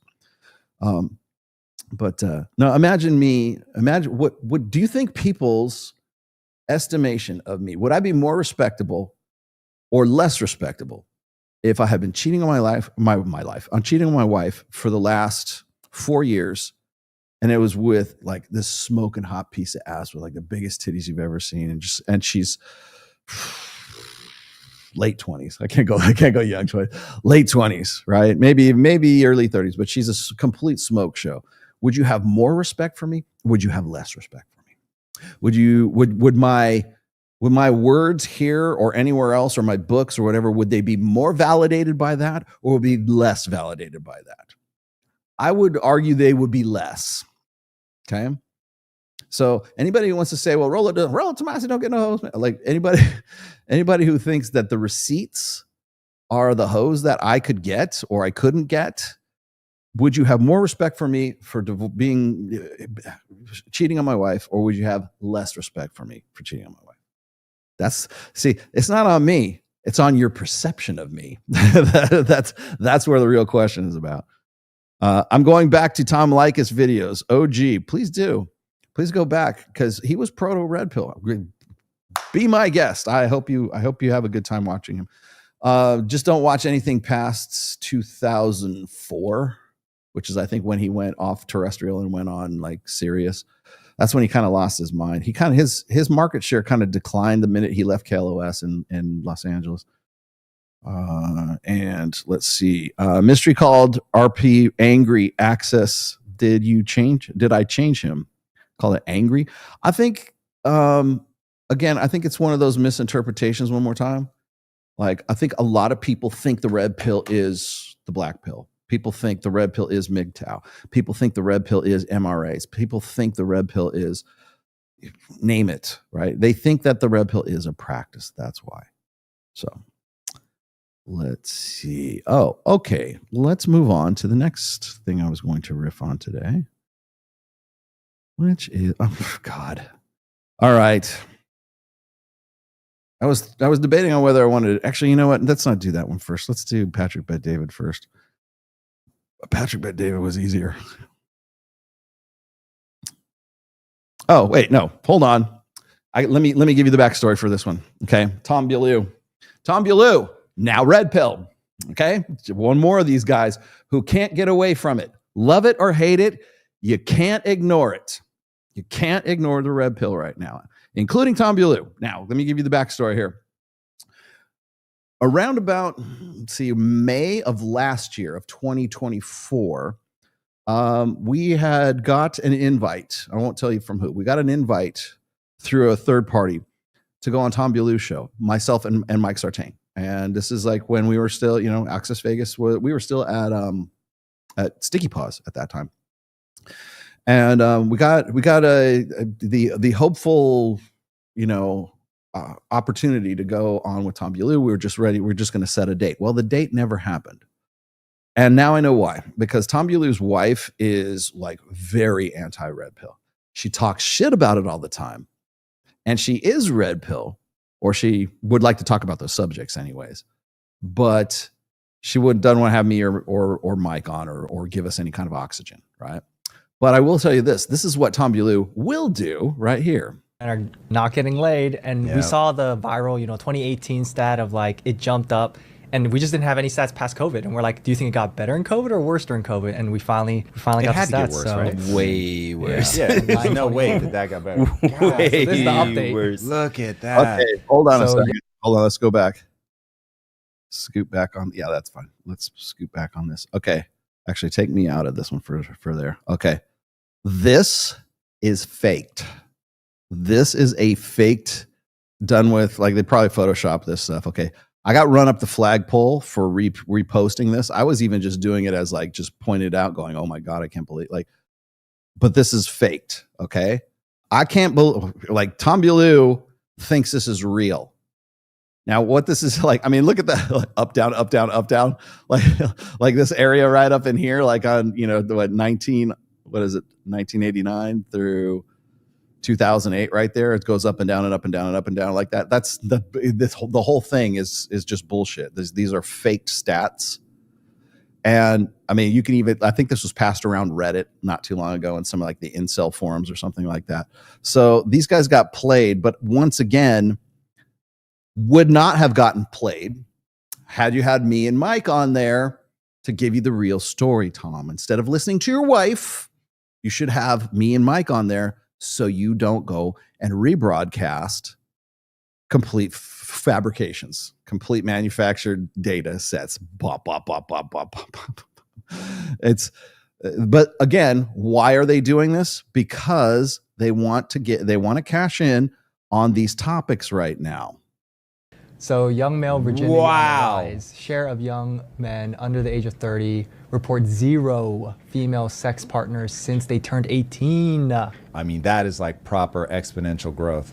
The housing market crashed, and then it got real bad since then. That was it. That was it. Yeah, I mean, I'm trying to figure out, like, do you feel like you have a thesis on that point and, like, what the hell happened? 100%. This is very simple. It's a confluence of events. Getting mocked is huge. Being afraid of getting Me Too'd is huge. Effect of, we'll call it social media, but dating apps, social media, all of that, where hypergamy kicks in. Right now, we are in... I'm sorry, what was that? What word was that? Class? What word was that? Like, why are you having these conversations with these complete unknowns when you could have had me and Mike on there? Why? Because back in 2024, when everything was listing to one side, when everything was all about the presidential election and no one wanted to touch the red pill with the 10-foot pole, everybody didn't want to get the man. Everybody was red pill adjacent back then. Now everybody seems to be really comfortable with the red pill all of a sudden. In fact, they even know terms like hypergamy. Where on earth have I heard that one before? A period where women tolerate a guy who's sleeping with multiple women. And so now a small number of guys, thanks to the dating apps and thanks to shift in culture, are able to monopolize a huge amount of sexual access to females. And then men have numbing things as well. So they've got pornography. I think you mean sedations? And they've got video games. And so they've got things that They like got the meet new a Grok lot of update. their... Dude. Hey, and she be saying... This is the conversation we could have had in May of 2024. And all of the things. Yeah, OnlyFans launched in 2016. OnlyFans, that one is still such a trip to me. You can get your porn for free. But again, I mean, that was a little too enthusiastic. Yes. So here you have Tom Bilyeau talking to these. I have no idea who these two jokers are. Okay. Now, why on earth would you do that? Well, because you feel like you're missing it. Because Stephen Crowder's talking about this stuff. Because Chris Williamson is talking about stuff like this. Because, well, God knows I've been talking to Sean Kelly about stuff like this. Tim Pool talking about red pill stuff. Everyone you know is red pill. Congratulations. We finally, you know what? All that, remember those conversations we had back in March of 2021 on Fresh and Fit? Are we going to go mainstream? Congratulations. Here we are again. It went mainstream, then it went underground. Now it's back being mainstream once again. And everybody wants a piece of it. And you know why? Because they don't know what else to talk about. We're not bombing any countries right now. There's not enough civil unrest. It's a slow news cycle. Whatever it is, let's talk about bitches and hoes. Let's talk about hypergamy. He already knows this stuff. He already knows the terms. Why are you not going to the source, dude? Seriously. I understand though why. I know, I can so tell you big, what right? it is, Yeah. but to your point, because I'm fed like a steady diet of deep emotional connection, intimate conversations, like really, and I mean, look, the one gift I wish I could give people is to share a life with somebody who really puts you first. There's just nothing better. If you were sharing a life with somebody who put you first, we would have been on the show. Because the chick that you're with right now, Tom, is the one who prevented all of that. That's why you're playing catch up right now with everybody else. You could have had, you could have had the real deal, man. From my perspective, because I have that, it just seems so wild. It's the one thing that I never, and I try to put myself back in the days before I unlocked the key to being good with women in my sexual market value. I want to let that sink in for a moment with that screenshot. Be always very clear about that. Running it like a business would just be so apparent to me. And in fact, I've never been bamboozled by strip clubs. So I would not have been bamboozled by this. I know that the women are on the clock. I know that their job is to extract as much money from me as they can. I hope your wife hears this. I really do, bro. And so I am so aware of the game that's being played that it would stop me from ever being like, oh, this is a cool relationship. So do you feel like guys nowadays have just become more gullible, or the hole has been so deep? I worry that the hole is so deep that they're okay with it. Yeah. That just like a video game can be a proxy enough to something that you're like, oh, this is dope. I mean, even talking to an AI actually made me feel like I have a writing partner. I can't believe this trick works on me. So it's really possible that they've just gotten so slick at the communication that you're like, this isn't quite real, but I feel the thing I want to feel. See, what's going to happen now is people are going to go, well, what is he saying that's untrue, Rollo? No, it's all true. Everything he's alluding to. I mean, maybe he could have said it with a little bit more art, but the thing is that, I mean, and I think I can get why he has to sort of, for lack of a better term, virtue signal to his wife, right? Oh man, I am unaffected by a strip club. Come to Vegas. I'll take you to Sapphire. We'll see how unaffected you are. Kyle, I'm going to take you to Peppermint Hippo. Are you going to be affected by a Peppermint Hippo? Yes, I think so. Spearmint Rhino? Anybody? Hell, I'll take you to Los Chicas Bonitas up in North Vegas if you'd like. You will be affected, my friend. Trust me. You're not around it enough to understand shit like that. But I get it. I understand. You kind of have to like pre-qualify yourself before you go on and talk about this a little bit more because Mama said you can't.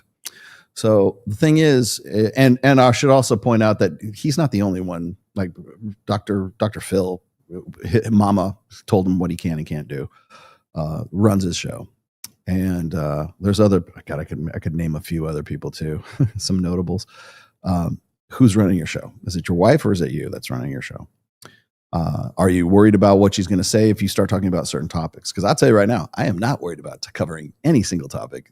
I've never have and I never will. So, but the thing is they still want to talk about this stuff. They're still red pill. The fact that he even knows this stuff, the fact that he's even like, this is even a topic.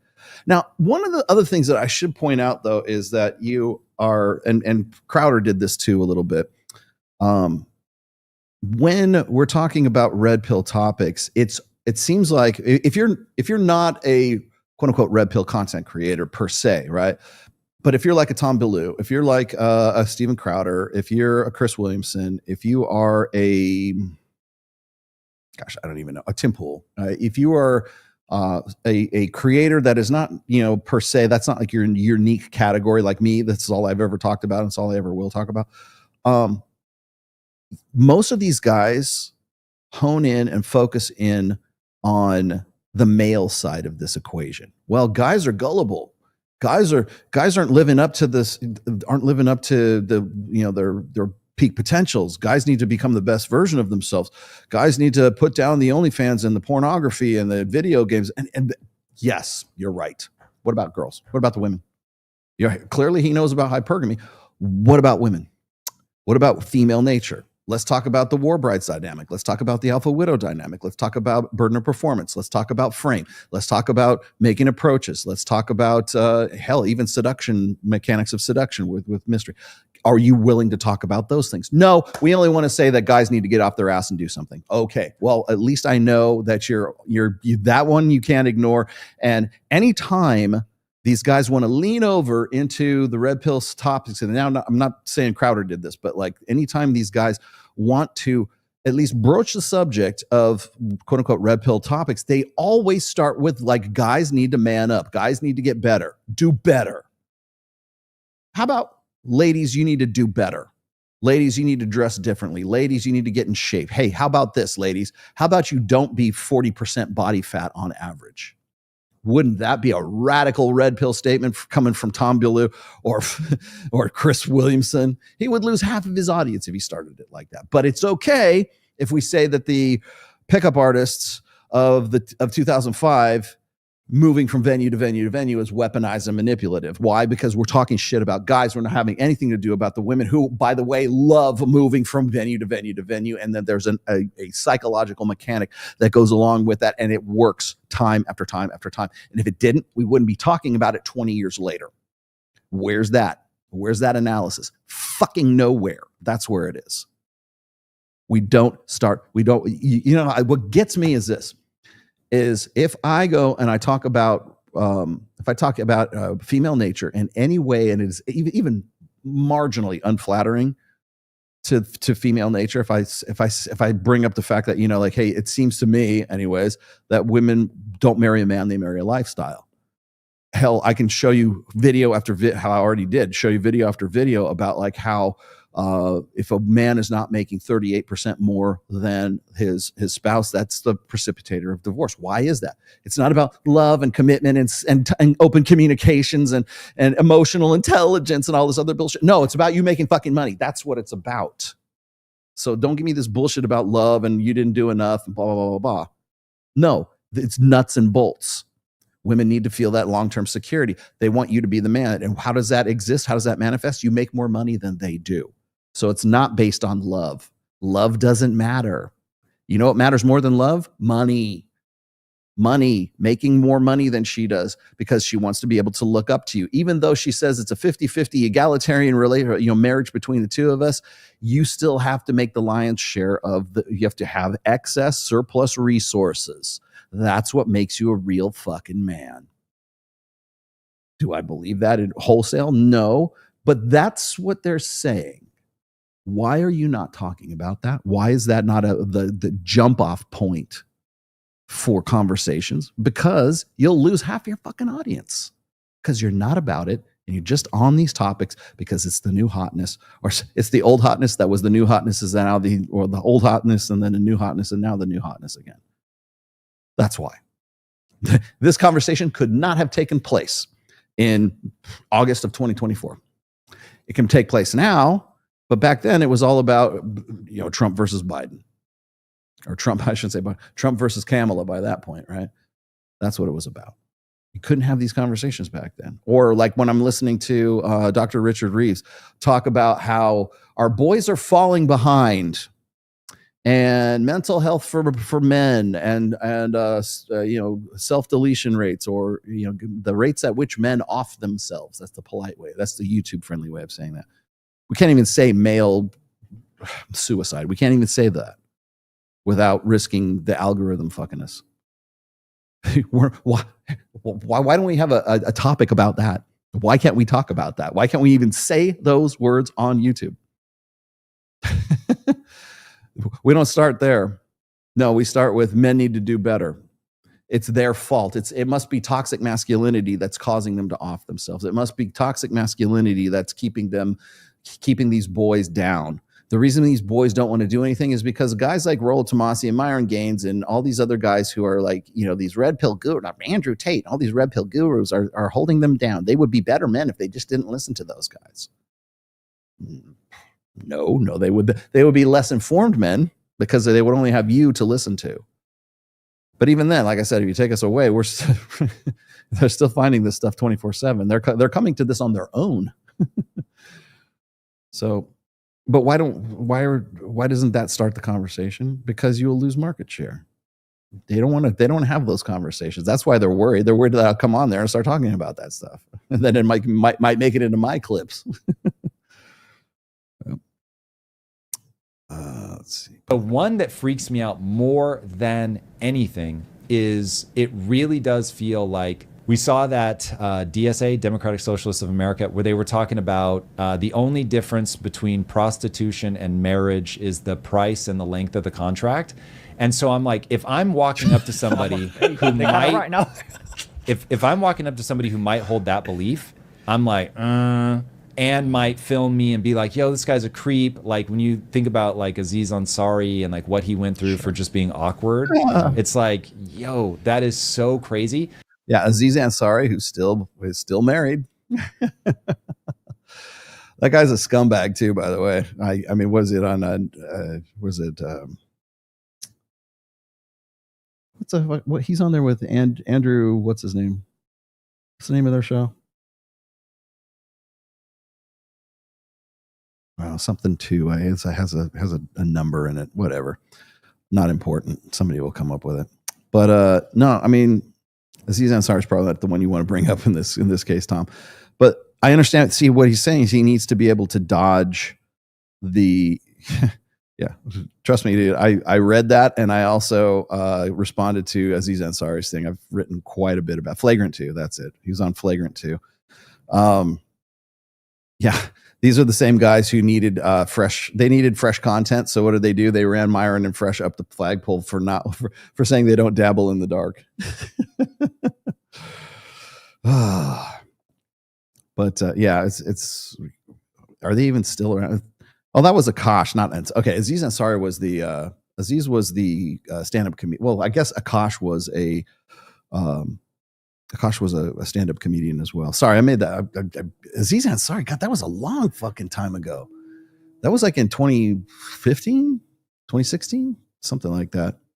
Yeah, I know what you're talking about. I'm thinking of Akash. You're right. It's not Aziz Ansari. Aziz Ansari was I think he was I know he's a stand-up comedian, but he was also an actor or something as well.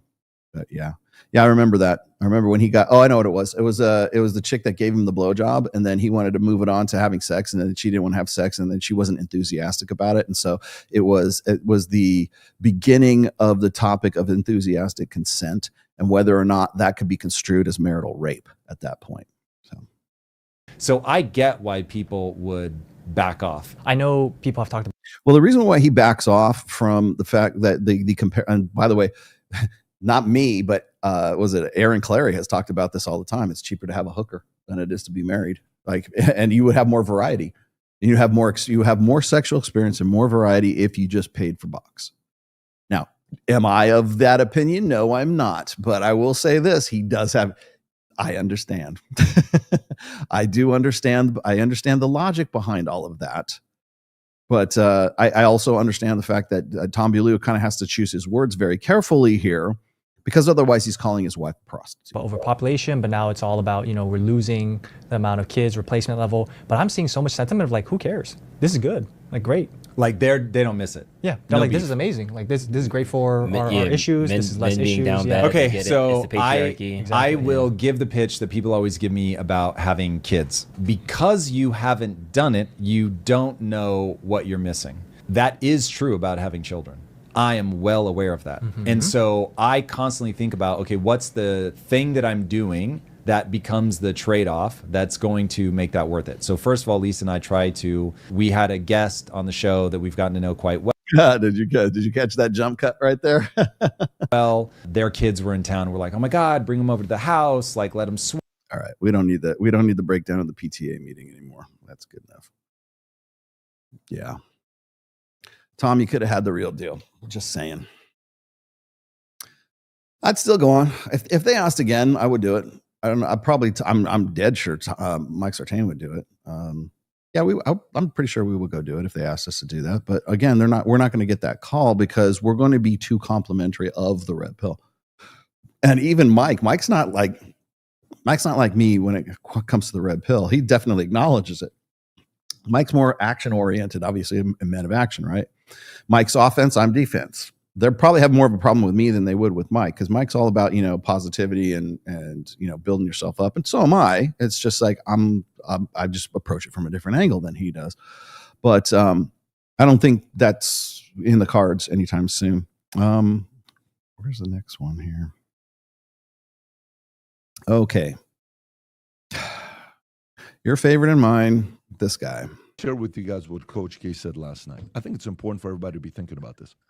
Last night, as a consultant, I'm giving this message to everybody.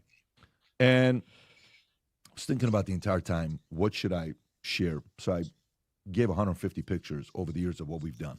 And I found one of Tom's favorite pictures. I'm telling history, stuff that we've done. We're laughing. We're going through. It's a great story. But one of the things was that all of us in life, yesterday we're having breakfast, the conversation we had with Adam. I don't know if you remember that conversation. I do remember that conversation, sir. Yeah, incredible conversation we had is, how do you measure a man? Like, what is a man? If I ask you what is a man, not the chromosome man, not the funny stuff that we're talking about. What is a woman? No, I'm not talking about that. I just look at fucking my Adam's like, oh man, it's on. I'm talking about how do you measure a man? Wouldn't you look at a man and say, man, that's a man's man? What does a man's man need to do to be a man? There's levels in life, there's levels in wealth, there's levels in sports, there's levels in greatness. There's levels in being a man. And unfortunately, a lot of times, especially nowadays, we are living in an era where the same way women are kind of going through the era of what? I don't need a man. I don't need this. J-Lo just said something last night. She said, after being married 5 times or whatever, I have decided I'm choosing me. Oh, God. I'm choosing me. You're choosing you? What are you choosing, bro? Okay. Can I be the first one to remind everyone about the conversation that almost got Adam Sosnick fired, right? Can I be the first one to bring up the fact that this same son of a bitch right here was the one who was running Adam up the flagpole for bringing up these kinds of topics, this very topic, in fact. I choose me. Right. But if Adam says it, and Adam says all these girls are very self-centered, they have a laundry list of prerequisites, they're very solipsistic, finding now he's going to say, well, it's because you're looking for these hoes in the strip clubs, and you're finding them in the clubs and stuff. You're not going to Bible study, you're not going to the library, you're not going to the museums. That's where you find good quality women.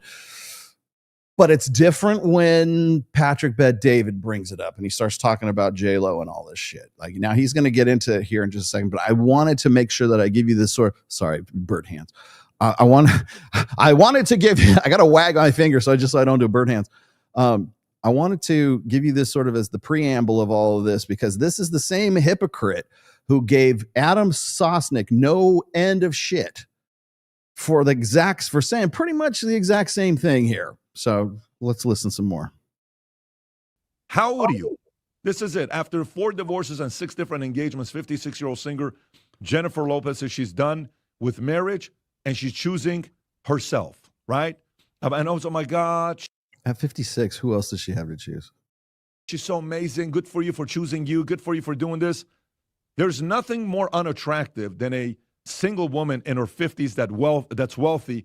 No one's interested. Nobody is. Maybe a 22-year-old that wants to come marry you and get half your wealth 5 years later, but people are not interested. But this is like this new era. I don't need a man. I can do my own thing. And for men, guess what? Men are... Sorry, wasn't Adam Sosnick saying exactly the same fucking thing like 4 weeks ago? I don't need a man. Was he not saying, maybe I'm paraphrasing, but was he not saying something very, very similar to that, Pat? But when you make the case, it's okay. But when Adam doesn't, he's risking his fucking job. Screw you. You want to do this? I don't want any responsibilities. Don't give me any responsibilities. I'm going to choose me too. So who wins? You know who wins? The enemy wins. Who's the enemy? The enemy is another country. The enemy is another denomination. The enemy is another philosophy, ideology that doesn't. Oh, so if we can bring this into religion and spirituality, then it's all good. Okay. Match with the Western ideology that became the greatest country in the world. It doesn't match with freedom of speech. It doesn't match with freedom of assembly. It doesn't match with freedom of religion. It just doesn't.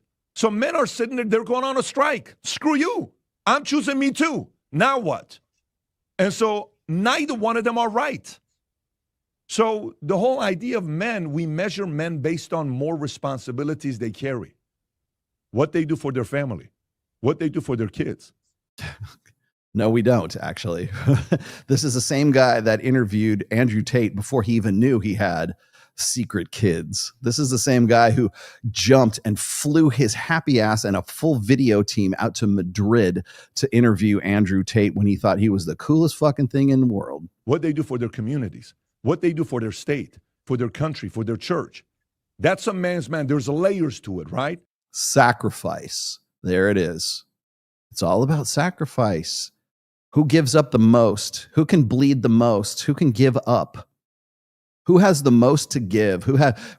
It's always, especially for tradcons, it's always based on you're only a real man if you kill yourself. You're only a real man if you martyr yourself. You're only a real man if you put off all of your anything that has to do with you, if you in any way think about yourself for whatever reason. That's why they love this. That's why he loves this narrative. I choose me, and she's very selfish, and she's very solipsistic, and she's she's J-Lo. Okay, we got it. Thanks. But the thing is now you're making this counterbalance, or this counter argument, let's just say, based on what? Based on sacrifice? Based on martyrdom? Based again on responsibility. Didn't you just say that? But the responsibility without authority is what, children? That's right, slavery. So last night I talked about the 6 levels we all go through. Number 1 is we're lost. Mm-hmm. Number 2, somebody finds us and believes in us and says, hey, I believe in you. I think you can do X, Y, Z. Maybe you find God.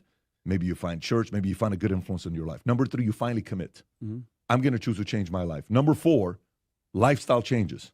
You're living a better lifestyle. You're living in a better place. You have some money in the bank. How convenient. That sounds a lot like the epiphany phase, right? You're feeling confident. You're feeling good about yourself. And then phase number 5, if you can skip it, good for you. Phase number 5 is when you get bored, when you get entitled, when you get ungrateful, when you forget about all the people that helped you. Like, no one helped me. I did all this for myself.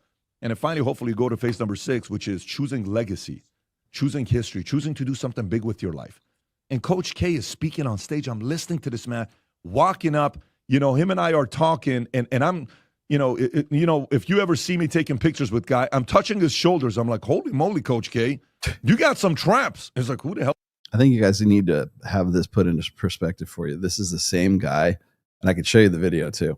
This is the same guy that in his study or in his office area of his $25 million mansion that is on the coast of Fort Lauderdale that has its own slip for a yacht. This guy is the same dude that had a mural commissioned.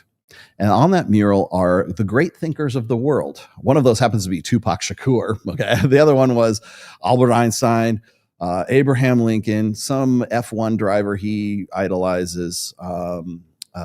I think JFK is on there, maybe Teddy Roosevelt. Basically, like all the great thinkers of the past, last century and this century, right? And he would include like some rappers and stuff on there. And in the middle of that is him, painted as if he is like one of the great men of the mighty men of the wisdom of the ancients, right?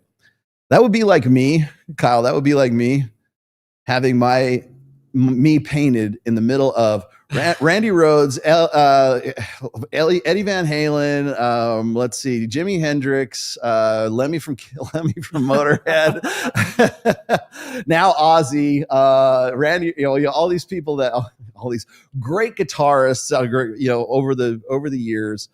And then wanting everybody to believe that I am on par and I'm rubbing elbows. I am within the peer group of all these magnificent guitar players over the years who are of yesteryear.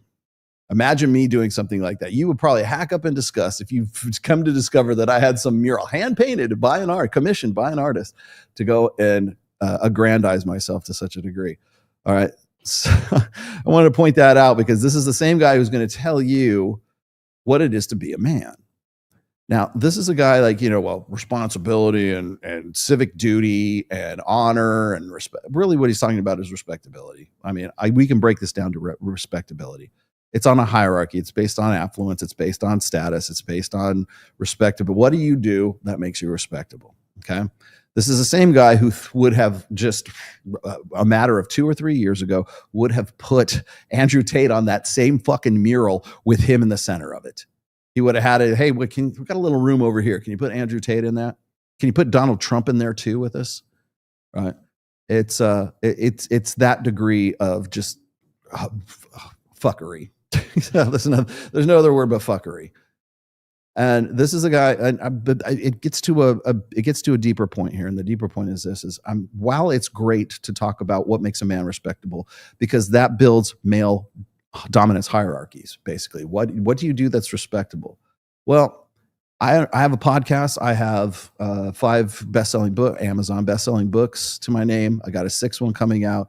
I've got Reignite. I've done Dr. Phil. I've done a lot just in the last 6 or 7 years, I think 7 or 8 years, right?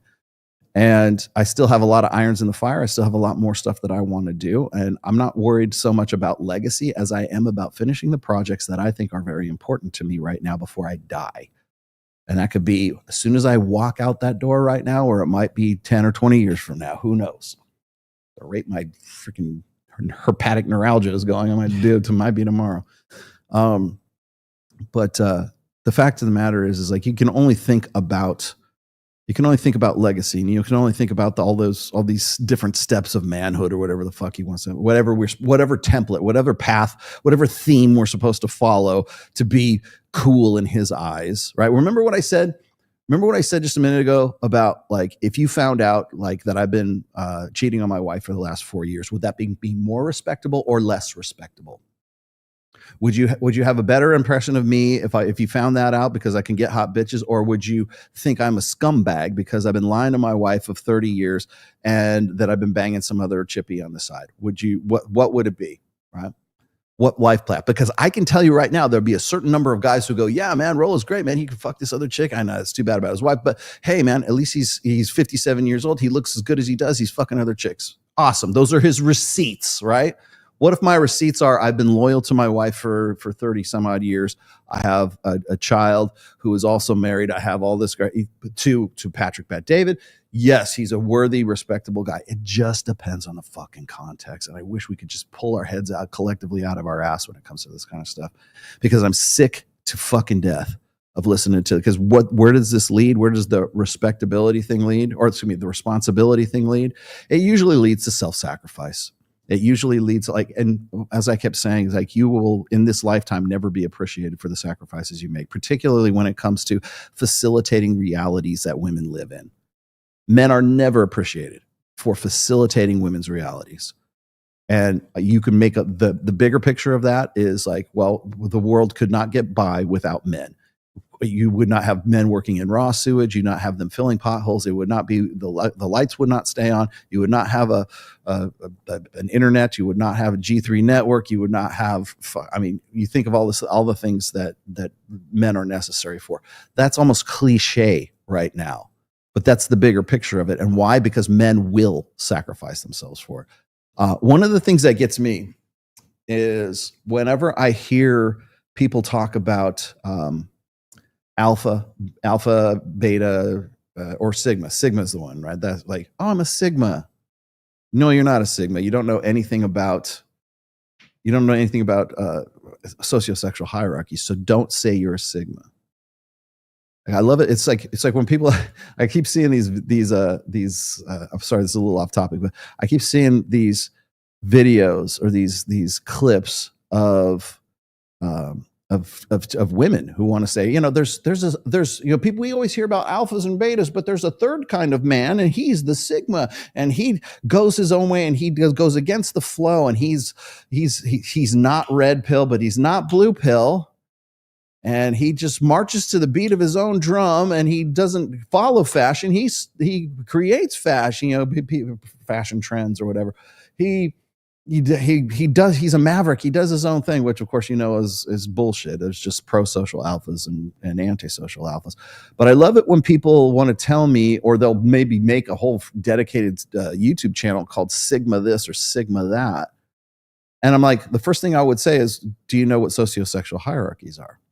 To me, that's like wearing a Metallica t-shirt, some hot chick wearing a Metallica t-shirt, and you go, name 3 songs that that Metallica plays, and they can't name a fucking song. It's the same thing. So Sigma, what do you know about sociosexual hierarchies? What? They don't know what the fuck you're talking about. Do you know who Vox Day is? Do you know what an alpha, a beta, a delta, a gamma, and an omega are? No, that's the same thing as saying, name 3 songs by Metallica. You're wearing the fucking t-shirt, so therefore you should know. Yeah, it's so again, it kind of comes back to this immature lack of knowledge when it comes to stuff like this. And the same thing applies to trad cons in this respect, because they'll want to say, well, you need to be more responsibility.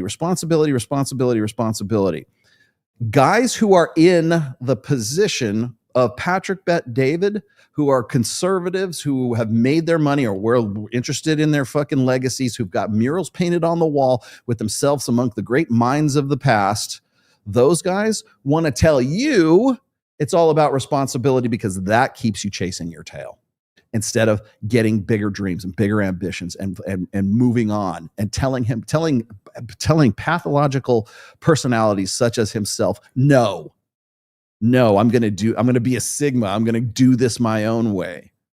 Perhaps it's not about male sacrifice. Perhaps it's not about me making a whole bunch of extra money. How about it's me figuring out who's worth my surplus resources, and I get to be the one that says that.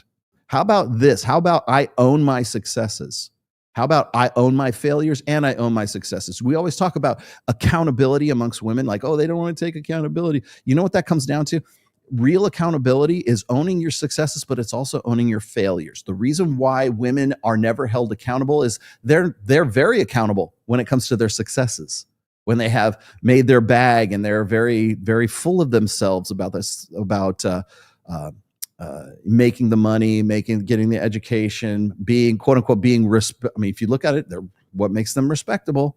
They want that to be accountability. But if they fall flat on their asses and they fail, or if they're caught, in any kind of like sort of cognitive dissonance, that they don't want to be held accountable for. So you can be held accountable for your successes. Everybody does, but nobody wants to be held accountable for the failures. And so when we're talking about responsibilities and stuff like that, that's the problem that I have. And as you already know, that, tradcons tend to focus they think that the solution, the panacea to every male issue, all the stuff that everybody wants to talk about, and they're suddenly red pill on their podcasts, they only want to talk about responsibilities because they think that that's going to cure the world. No, it's not. Male authority is going to cure the world. You don't get that. You'll never hear that from these guys. That's why he belittles Adam Sosnick, because Adam steps up and wants to take authority, but he's taking authority, but he's also stepping on the toes of women, and he doesn't want that to happen at all. Again, what is Patrick Bet-David talking about here? He's talking about how men need to man up. It's always a man's problem. It's never a female problem. It's never J-Lo's problem. J-Lo is just the product of men not taking responsibility. J-Lo is the product of men not having authority, of men not taking accountability, not women taking accountability, men not taking accountability. And we've been doing this since the sexual revolution. We've been doing this for almost 70 fucking years right now, longer than he's been alive. Is this guy like putting his arms all around me, all this stuff? I'll post the story on Instagram afterwards. He's on stage. He says when he was a young man, 10 years old or something, playing basketball, his mom tells him a story, and it's the story of bus. He says, Mom, I want to go play. Leave me alone. He says, no, Michael, specifically said Michael, not Mike. Michael, stay here. I have to tell you the story. What's that? In life, you better get on the right bus. He says, Mom, which bus are you talking about? I got to go play basketball. Because Coach K ended up playing at one point for Bobby Bowden. No, not Bobby Knight. Bobby Knight. He played for Bobby. Did you know that? Yeah, I think in the military. That's somewhere. Right, because he was in the Army. Yeah, correct. So she's like, what are you talking about with the bus? He says, if you're going to get on someone's bus, you better choose the right bus. And if you're going to be the driver on your bus, you better choose the right people to get on your bus. If you allow the wrong people to get on your bus, life will be destroyed. And if you get on the wrong bus, your life will be destroyed. So for you watching this right now, before we get into all these stories, I don't want to say this at the end. Normally I would say that at the end, but I just want to open it up with this monologue. It's amazing what can happen to any one of our lives if you choose to have the right people in your ear and if you choose to raise your standards. It's one of the hardest things to do as young men. Well, men nowadays are afraid of responsibilities. No, kids. No, 1.59 childbirth per woman. No, I don't want any responsibilities. They're not afraid of responsibilities. They're afraid of the product of those responsibilities. They're afraid, and I'm saying afraid. I hate even using that term. They're not afraid. Men are not afraid today, Pat. You know what they're informed today. They're warned today. You know what he should do? He should have, I would dare you, Pat, if you're ever watching this, I dare you.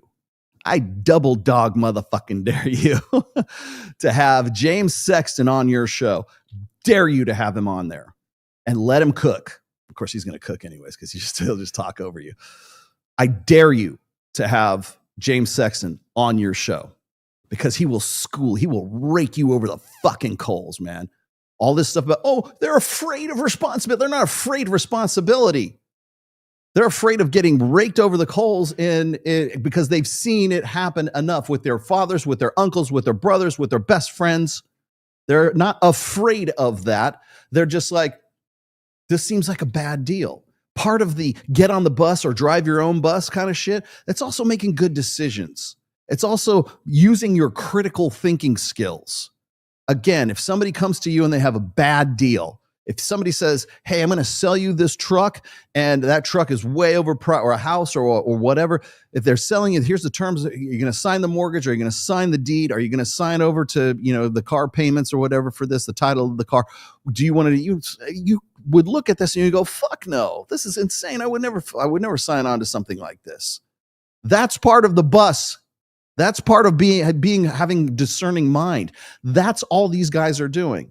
They're not going to shivering in their mom's basement somewhere, smoking weed and jerking off to Pornhub and ordering food from Uber Eats. They're not quaking in their boots. Fucking Kyle here is the same fucking generation that this dumb fuck is talking about. He's got his shit together and he's been my fucking producer for God knows how long now. Yeah. And he's not shaking in his boots, I mean, if he gets married, it's up to him. It's not because it's like, he's forced one way or the other. Wouldn't it be better if you just had an informed decision and you would want that guy to be educated about that stuff? But no, you don't. And the reason why you don't is because some guy's going to say, you know what? This is not a bad deal. This is a bad deal for me. Why would I want to get into this? Answer those questions. Answer the practicals before you get into theoreticals, before you get into philosophicals. Answer the fucking practicals. They will never do that because that's all conservative ideology is based on. It's just based on philosophical bullshit. It's just based on ideology. It's just based on right or wrong or this 20th century understanding of that stuff, rather than looking at the pragmatic, practical application of what it is you expect these guys to get into because you want your ideology and your philosophy to be affirmed. And that ideology and that philosophy is informed from the 20th century, the 19th century, and the 18th century, and it doesn't play in the 21st century because you're trying to solve 21st century problems with 20th century solutions, because in doing so, it just it absolves you of any responsibility. You can dismiss this guy and it affirms your ideology. That's all you're trying to do. That's all this boils down to. But that's not what a leader does. That's not what a man's does.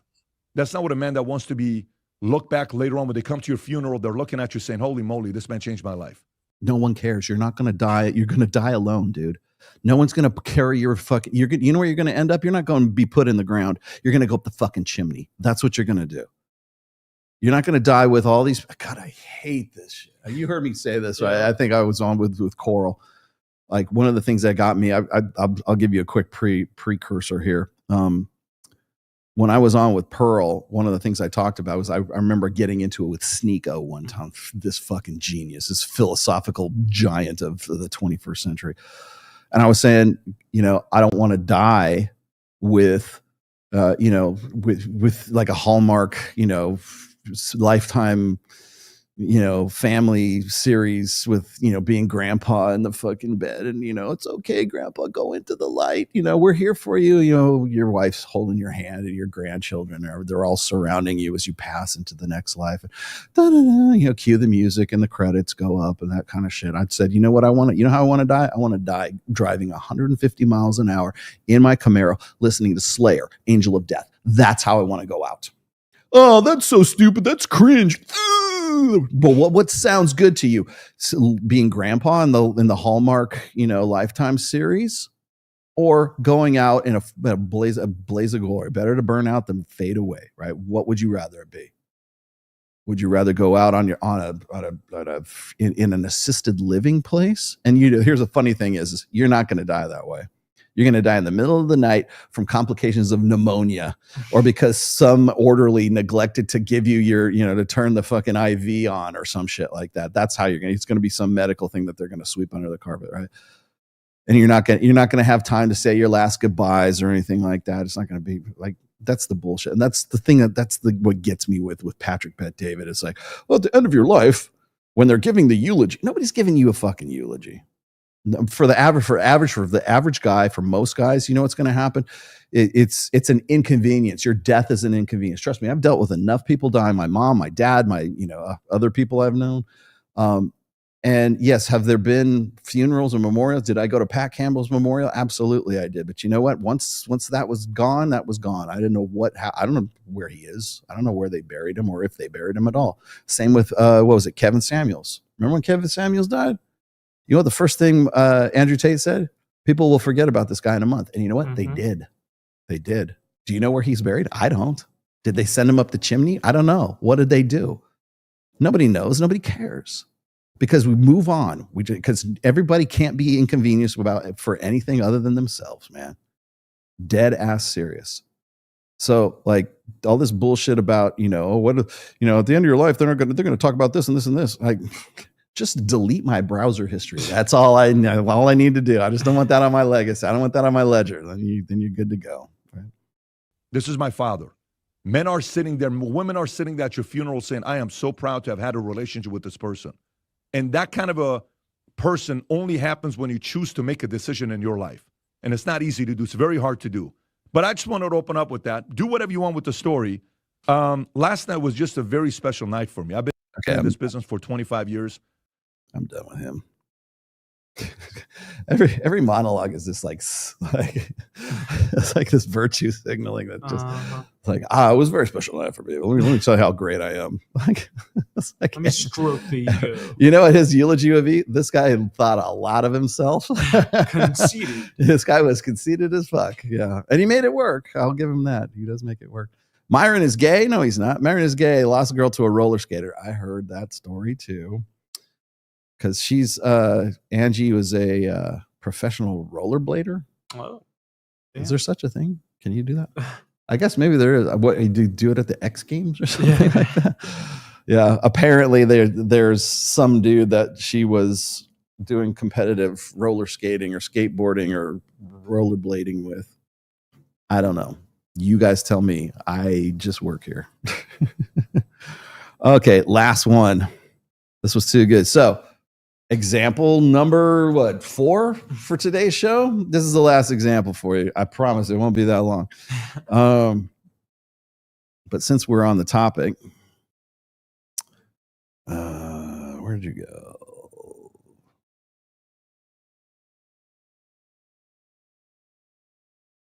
We have right now is there's fewer and fewer men that are hypergamous mates for women. So if there's a much smaller pool of guys, then what you have is you have a bunch of women competing for. Okay, this is Bartlett's, is it Steve Bartlett? Diary of a CEO? Yeah. For the same men. And then a bunch of guys get ignored. But what I also see is that those top guys are having a hard time deciding. So I feel like in my coaching practice as a dating coach, trust as a dating coach. Okay, stop right there. The show's over. Bye-bye. Thanks for watching. No, they're not confused. They're just spoiled for choice. They don't know who to schedule because there's so many lining up for them. I'm working with a lot of women who say, what do I do? I've changed my profile the way you said I should. I took your class, but I still feel like there's just not enough great guys. And then I work with these CEO men who are having such a hard time choosing. I love how this CEO men like Mike Sartain. Mike Sartain has no problem choosing who he's gonna, very high value guy. Doesn't have any problem choosing who's going to come over tonight. Right? Probably has. I bet if I hit up Mike right now and say, "Hey, Mike, you got a date tonight? You got some chick over here?" You'd probably tell me, "Oh, she's here right now." You go over to Panorama. She just left. Yes, they don't have any problem with that. And I love how we have to qualify bird hands. White power, right? We have to. I love how we have to. Not me. I didn't come up with that. I love how we have to qualify them as being these high-powered CEOs. High-powered CEOs are already marrying other. I mean, statistically speaking, they're already getting married. Those aren't the guys that they're worried about. Those are who those women want in her quote unquote practice. Those are fucking the dark triad guys. Those are the Andrew Tates. Those are the Tinder swindlers. Those are the guys who are showing, less interest in those chicks because why would they? They're spoiled for choice. Why would they buy? If it ain't broke, don't fix it. And so I think we really have this exacerbated problem where so many women are competing for the same men and then a bunch of guys are getting ignored. And then where have we heard this before? I'll wait. Where have we heard this before? Let's see. Would that be let's see, the 80-20-4.5% rule? See, here's the thing is they're gonna jump into all this. And by the way, that's Scott Galloway. That's on the other side of the table, the middle of the table right there. They're going to start popping off about, oh, well, it's a socioeconomic this and da-da-da-da. No, this is just how hypergamy works. 80% of men are invisible. 20% are the maybe. And then there's the 4.5. Oh my God, it's Justin Waller, it's Jason Momoa, it's Jack Reacher, was it right? Alan Richardson. Alan Richardson, right? We got to add him to the list now. Oh my God, I can't get Alan Richardson to commit. What do I have to do? I've changed my profile. He's just not forthcoming anymore. You know, we had one really good date and I fucked him, but now he doesn't return my calls anymore. Please help.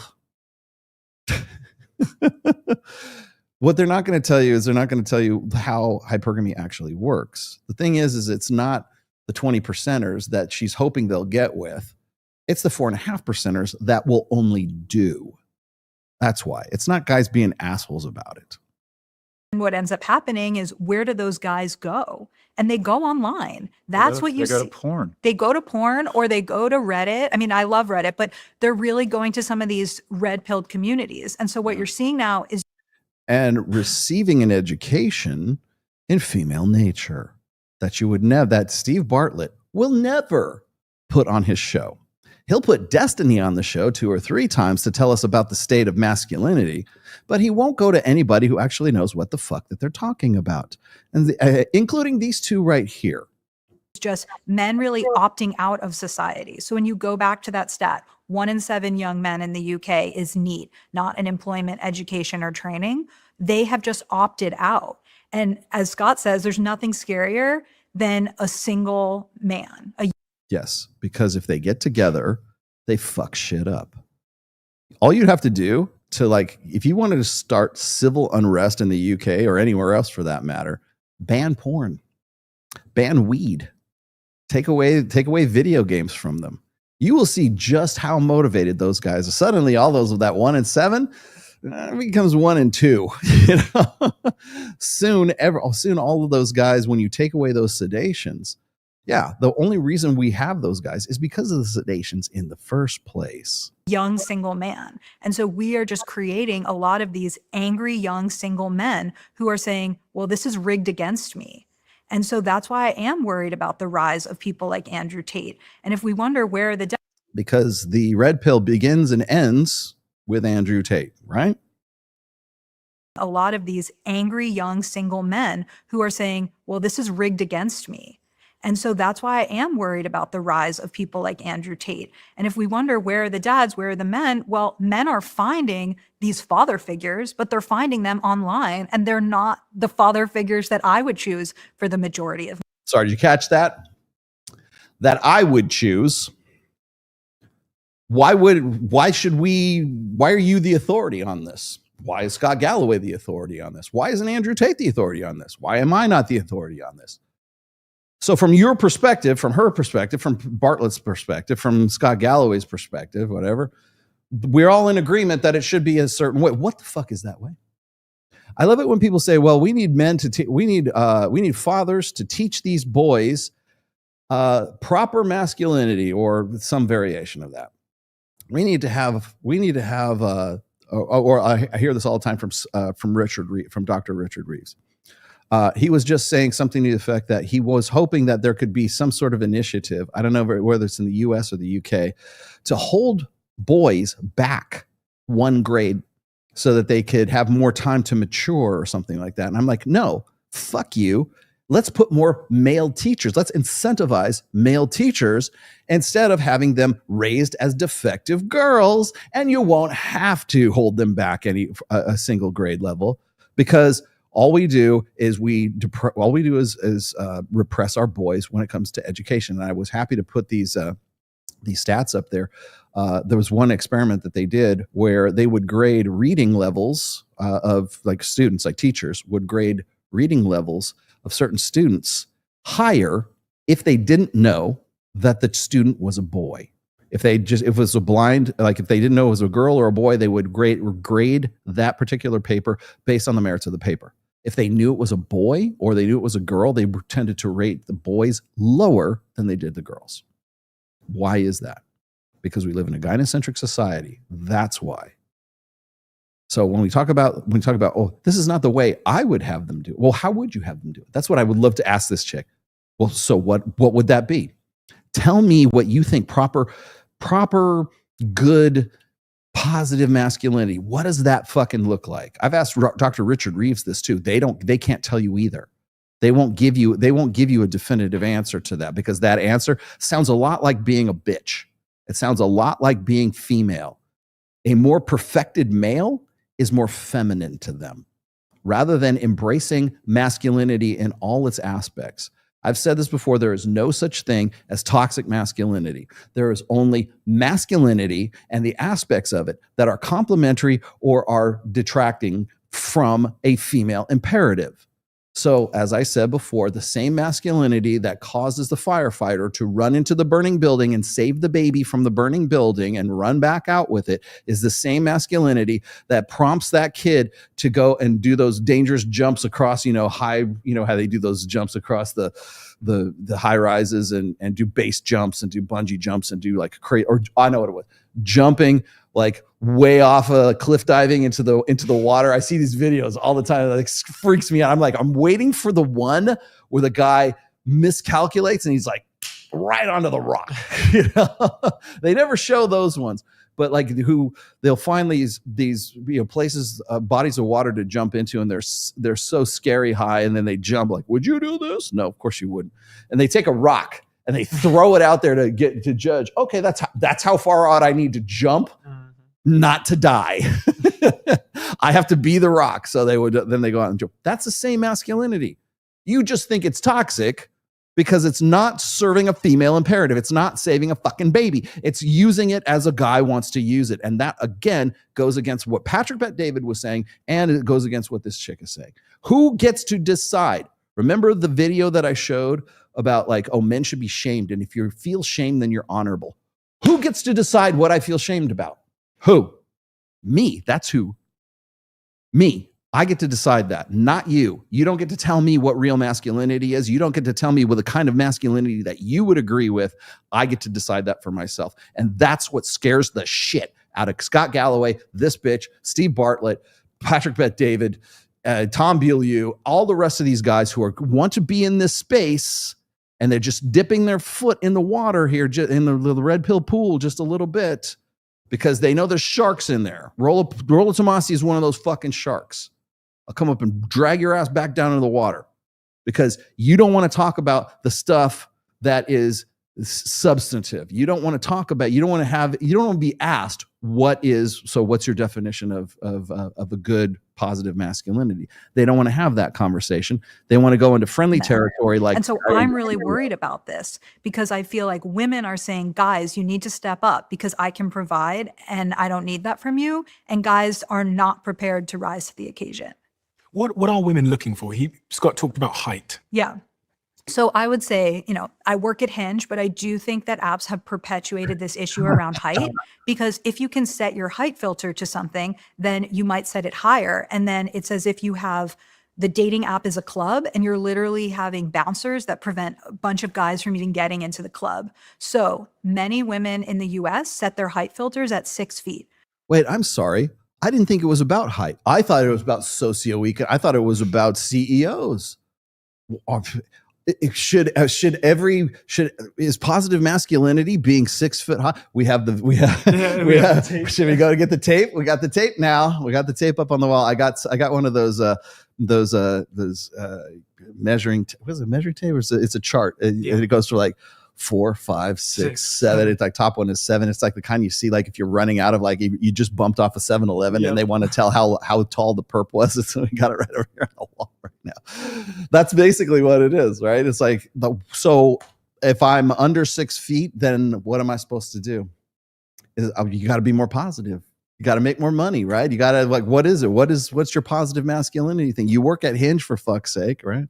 But only 14% of men in the US are 6 feet or taller. So what happens to the other 86% of men? And women are saying, where's my guy? It's like, well, he's not even showing up on your app. And so a huge thing that I push women to do is to change their height filters and just say, there is nothing that proves that you're going to have a successful long-term relationship if the guy is higher.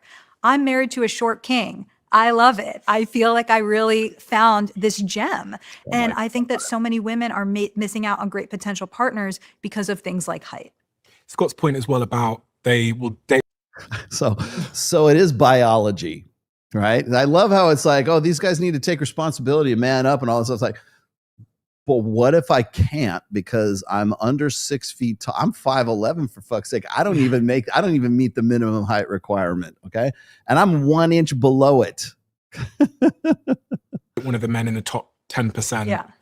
Sleep with him potentially, and then that kind of adjusts their standards, and they expect all other men to meet that standard, but there isn't enough men to meet that standard, is there? I haven't specifically heard that. I mean, there is a lot of evidence around assortive mating that people sort of have an internal sense of how attractive they are and that they end up with someone similar to that. But assortive mating is different than hypergamy, which is really this idea, as Scott said, that women tend to date horizontally and up and men date horizontally and down. So if you have 2/3. Okay, it doesn't actually work that way, baby. Okay, here's what it is. If you have a woman who is a 2 on a 10 scale, she wants 7, 8s, and 9s. If you have a woman who's a 3 on a 10 scale, she wants 7, 8s, and 9s and 10s. You have a woman who's a 4 on a 10 scale, she wants 7, 8s, and 9s. You got a woman who's a 5, 6, or 7, she wants 7s, 8s, and 9s. Even the 7 is not going to work out. They don't want, hypergamy never seeks its own level. Period. End of story. That's why this is sort of mating bullshit. It might have been something that had some sort of merit to it prior to the sexual revolution. Now we are in an unregulated sexual marketplace. So we don't go 10s get with 10s, 9s get with 9s, 8s get with 8s, 7s get with 7s. That's not how it has ever worked.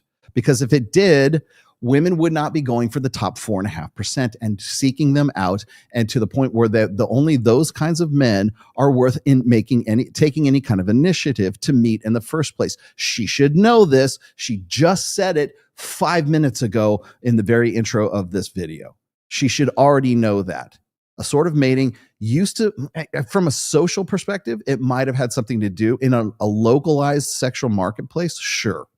Maybe so, but all that shit is gone. Women are independent of men anymore. So what do? They revert to type.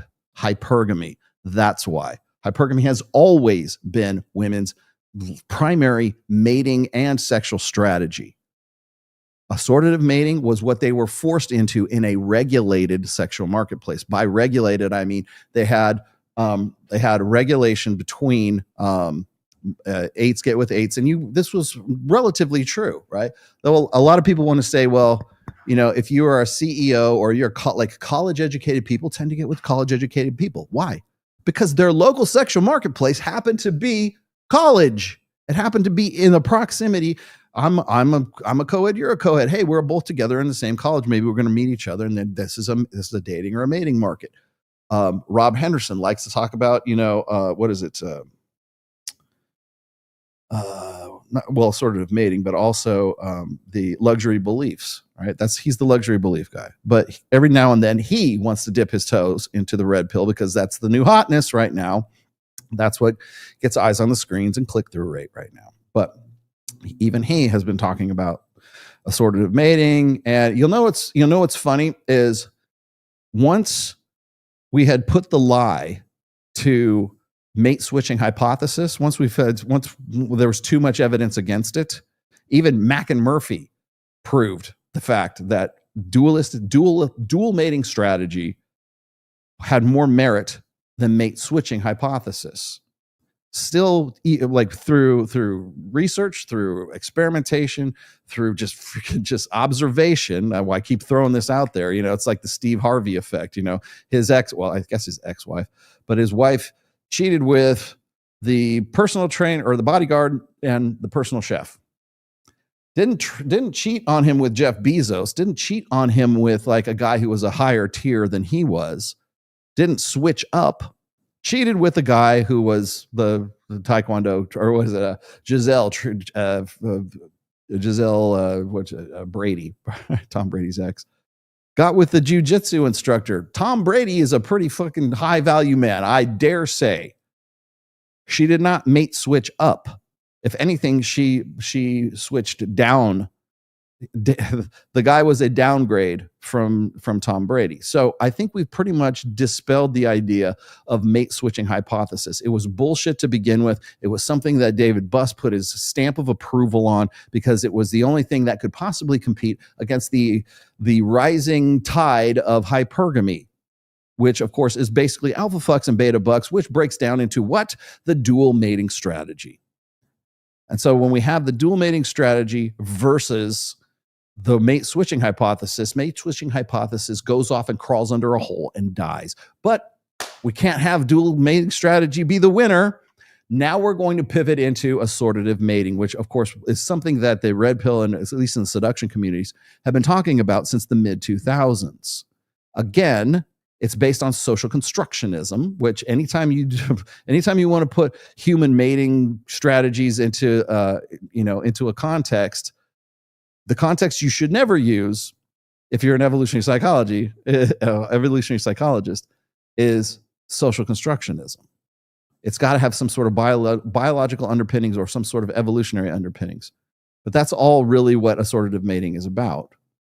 Like they'll say, well, according to this chick right here, she should not be with a short king. Like should get with like.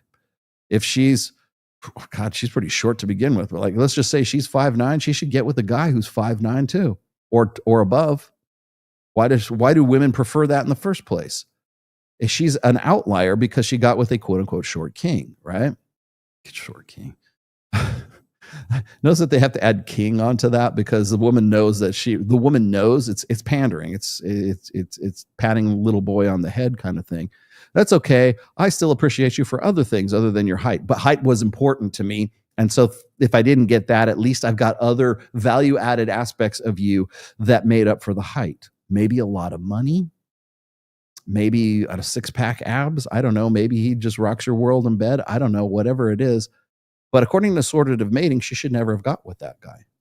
According to assortative mating, if that guy doesn't make as much, you want to know, assortative mating falls apart when you look at the socioeconomic aspects of mating strategies. If assortative mating was a thing, then women would not seek out guys who make at least, 38, 60% more than they do. That wouldn't be an issue. It wouldn't make any difference if there was if it was assortative mating. If she made 100,000 and he made 100,000, then that should be the ideal situation. But it's not. We can see that statistically. Women want anywhere between 38 and 60% more, 68, something like that, percent more their husbands to make that much more money because that puts men into a state of authority. He makes more money than I do. I can look up to him. I want to admire him. Women cannot look up to a man who is their equal. That's what assortative mating proposes. It's the perfect ideal when it comes to egalitarian mating, when it comes to egalitarian marriages. That's one more hypothesis that is going to die a very ugly death next to dual mating strategy, which we just simply don't want to accept. Although they dance around it, they've already admitted it and talked about it within the first 10 minutes of this video. The women who are college grads and 1/3 of college grads who are men, and some of them are going to date women without college degrees. You truly do have this dating crisis where there's just not enough men to meet this hypergamous mating. Again, you can't tell women to lower their expectations, but this is the reality. When you ask a man if you could have a woman who had 80% of everything you wanted, 75% say, yeah, I'm on board. Mm-hmm. When you say to a woman, a man has 80% of what you want, 75% say that's not enough. But but even look at the media. Right. What does the media tell a woman to do? He's out, but he didn't open your door. He's not nice to his parent. You'd walk right out on that man.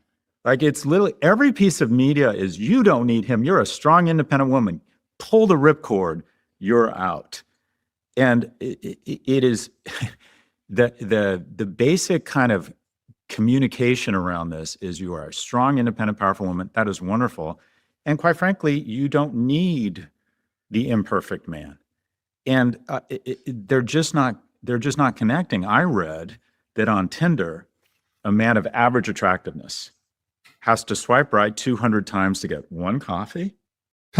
No, way more than that, my friend. And then 4 of those 5 coffees will ghost him. They will decide they don't want to meet him or they won't show up. See, one thing that gets me is like, who decides what's an average looking guy? Who decides what an average dude is? is the average dude in the 20 percentile or is he in the 80 percentile? And I also want to point this out too, as although it seems like Scott Galloway is actually on board with all of this stuff, the fact remains that it's women's standards are primarily based in evolutionary background, evolutionary history, right? Evo bio, in fact. So the fact that he's making these comparisons at this point, which is funny to me because he's usually a man up guy for most of the time. Like, men need to man up so they can be better, suitable more eligible bachelors. Like, you should do better. Why? Well, because we need more babies, and the only way that's going to happen is if you're meeting women's standards all the time. And again, it's not, this whole thing comes back to what I was saying about Patrick Bet-David and Trad Cons, and Scott Galloway's on this too. And most of the guys who want to dip their toes in the manosphere or dip their toes in the red pill, topics right now, their cure for everything is more responsibility for guys and not understanding authority. But the other part of it is that as far as that man up, responsibility, shit is concerned, is it's never two ways. It's never about the chick, right? So if he's talking about the impossibly high standards that women have, and they're told through society to pull the ripcord and all this other stuff, you got to remember that a lot of that is basically naturalistic. It's just simply the part of women's operating systems, and it comes back to what were we saying before? Dualistic mating strategy. What is that based on? Well, we used to call it hypergamy, but if we want to call it dual mating strategy, okay, so be it. What's it based on? Alpha fucks and beta bucks. If women can make their own security, if they can get the bag, if they can be educated, if they can own more homes than men, if they can have better jobs than men, if they're basically become the men that they wanted to marry, as Gloria Steinem said back in 1970, if they can become the men that they wanted to marry, if they can cover the beta buck side of the hypergamous equation, what's left? Alpha fucks. I want to fuck the hot guy. And that guy, that average guy, is not hot. I went through all the trouble to make sure that I ensure my long-term security, whether it's through divorce or through child care or through Title IX or through special dispensation for women, or maybe she just did it on her own and she just busted her ass and she did everything that she was told to do, that feminism or her mom or society or Beyonce or whoever, pop culture told her that she should do to be a strong, successful, strong, independent woman. She did all of that. She followed those rules, and now she can't understand why she can't get a man. Well, she can get a man. She just can't get the hot guy in the foam cannon party in Cancun on spring break. She was drunk. He was cute, and one thing led to another. She can't get that guy. That's the guy she deserves. She deserves the total package. It's the she doesn't even have to be on OnlyFans to do this, right? But it is the pretty woman pattern template for the female life story, which is, I am the hooker with the heart of gold. Now, they don't have to necessarily be a hooker. They just have to have all of the beta buck side of the equation taken care of. So if she's making this amount of money, she's got this kind of education, she's got this kind of self-impression and this ego developed as a result of that. She's more or less in shape in some way, shape, or form, but she's taking care of all of the things on the beta buck side, provisioning, protection, and parental investment. She's taking care of all of that for herself. The only guy who is suitable, the only guy who is an eligible bachelor is the fucking Chippendales dancer, is the guy who has got a 10-inch dick, 6-pack abs, V-taper, wide shoulders, built like me, has all of those physical prerequisites because she doesn't need his provisioning. She doesn't need his security. She doesn't need his money because he doesn't have any money. He's just the hot surfer dude that she happened to fuck. That's what I talked about this with Coral, and you'll see when you see the video that I did, the interview with Coral, I talked about exactly this. When women can account for the beta buck side of hypergamy, no one else will do except for the hottest guy that they can fuck. You want to know why women go on sexual tourism thing? There's what is it? I think I was reading this article was women in the UK, like middle-aged women in the UK, will go on sex tourism. They'll go to African countries. They'll go to Jamaica. They'll go to Aruba. They'll go to, there's certain other places I can't remember. But they're usually these coastal communities, and they'll go there and they'll fuck the locals. And the locals know they're coming. And so they cater to to middle-aged women who are either divorcees or they've never been married, in their entire lives, and they think they're in love, and they fall into the same trap that a lot of sometimes passport bros do. We don't call them sexual tourists, but that's basically what they're doing. We don't talk about that. So, well, the reason why is because those women already have all the money taken care of. They don't care if some guy from Dick Swinging Jamaican comes along and wants to lay pipe. They don't care. That's what they're there for. Shit, go see Thunder from Down Under here in Vegas, man. You look at the demographic of women that go to Thunder from Down Under. But that's what they're looking for. They're looking for the hot guy. All right, they're looking for the guy who can rock their world in bed. And why I said this is like the pretty woman narrative is because the only kind of guy, the only elite level guy who could get with him would be the Richard Gere character, right? She's got everything taken care of. So the only person who could come and bring her out of that world or make her a woman of leisure is the guy who makes more money than she does, who is also more committed to provisioning parental investment and protection, can offer her that plus 60% more, and be as hot as the Chippendales dancer, be as hot as Thunder from the Australian guy from Thunder from Down Under. He's got to be that hot, and he also has to be Richard Gere. He has to be he's got to be this wealthy industrialist who can, pull her out of her doldrums of providing for herself. It doesn't have to be OnlyFans. She could just be, in HR. As long as she's making more money than the guy is. That's why money and finances are more important, right? To women. Women are more important than money to men. Money is more important than men to women. That means a guy of average attractiveness has to swipe right 1,000 times to get one coffee. Now, what does that tell that guy? Coffee. Women don't value me. Women make me feel rejected. And then they go online and they see these misogynists telling them it's not your fault. Mm-hmm. And it's not your fault. You know whose fault it is? It's Hinge's fault. It's Tinder's fault. It's Bumble's fault. That's whose fault it is. It's the funny thing is like when he wants to talk about these misogynists online, the Andrew Tates of the world, telling them that it's not their fault, because it's not their fault. They're just fucked. They're in a fucked situation. So what are you going to do about it? Hell, I mean, you want accountability, right? You want guys to man up. You want them to be better than they are. Yeah, but we want them to be better than they are in our context and not your context. That's all this boils down to. Men become much more prone to misogynistic content, much more prone to nationalistic content. What is misogyny? Somebody please give me a concrete, objective definition of what misogyny is. You can't fucking do it. But everybody knows, man, it smells like misogyny. I think that might be misogyny. I remember when Andrew Tate was on Piers Morgan, and he had mentioned something. He said something about misogyny. Said, isn't that misogynistic, or isn't that misogyny? And Andrew Tate said, what's misogyny? And Piers Morgan said, anything that's against women.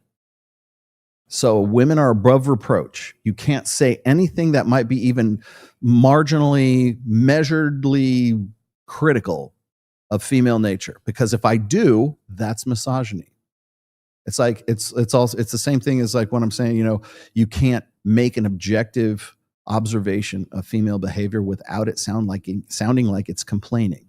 Because if you do, if you say I have noticed that women tend to be a little bit solipsistic. They tend to be very self-centered and very self-important in this day and age, in this country, and where I'm at right now. If I just, and I'm not saying they're all bitches and hoes. I'm not saying that they should all be shipped off to the moon. I'm not saying anything like that. I've just been my observation that women tend to be a lot more egotistical these days. The only reason you as a man would say that is because you're complaining, because you can't get laid, because you're an incel.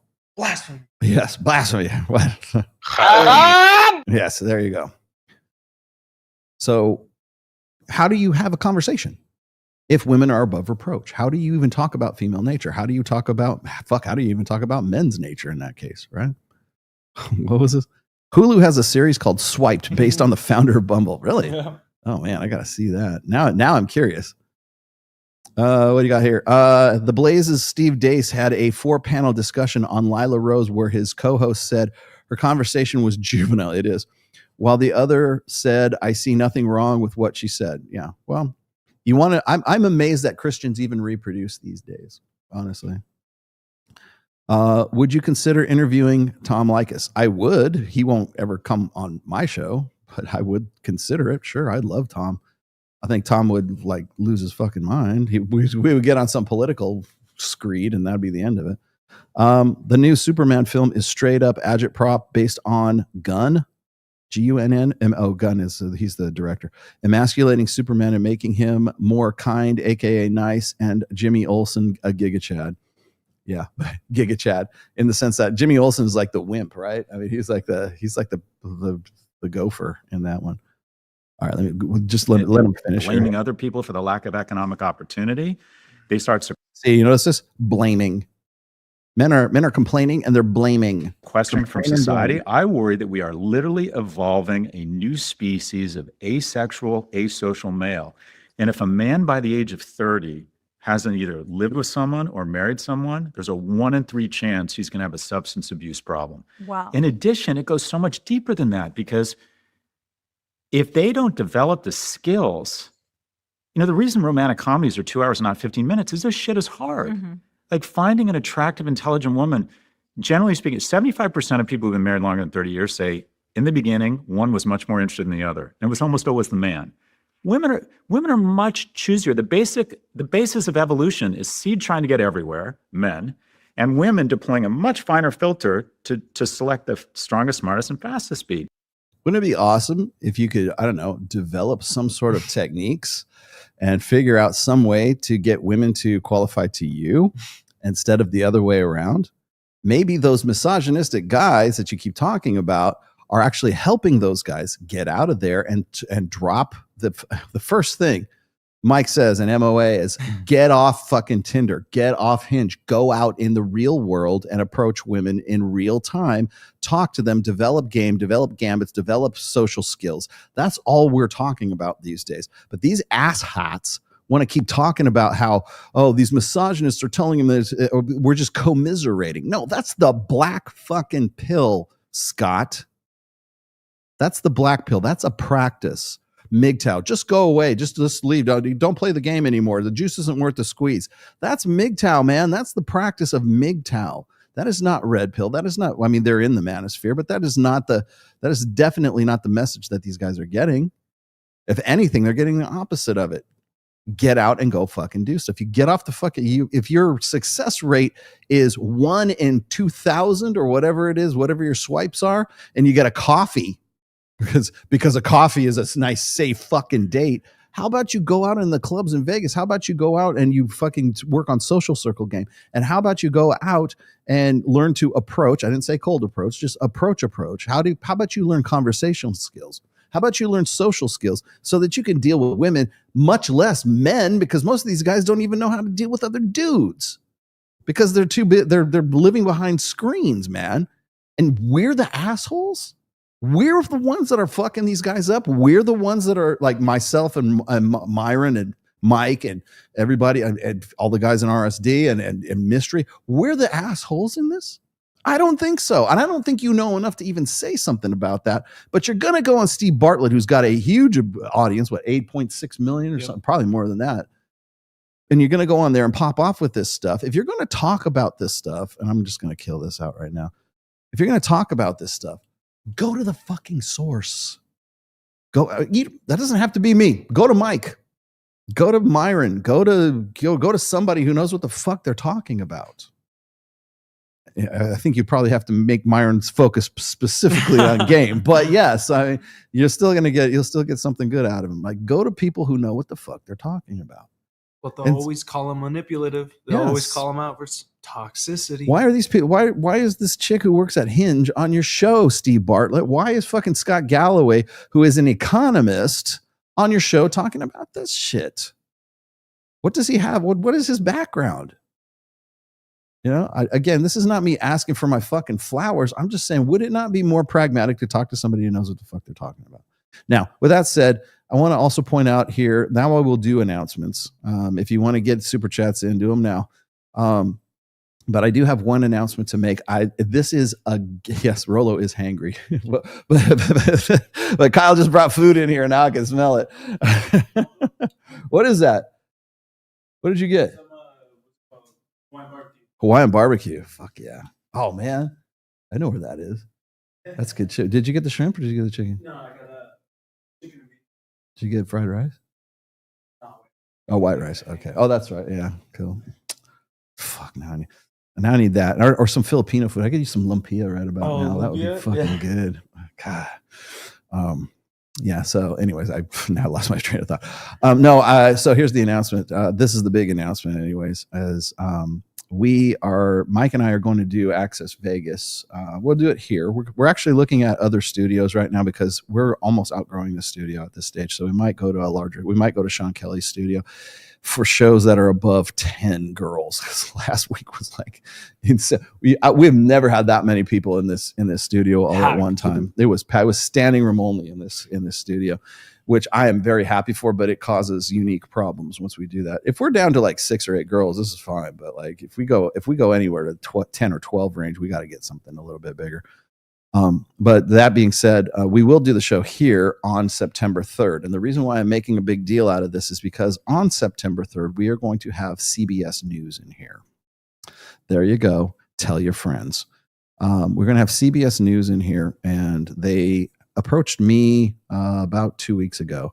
And I did a preliminary interview with them. I told them I wasn't really interested in doing a full up interview because I'm definitely sure that they're not going to represent the manosphere and the red pill in a positive light.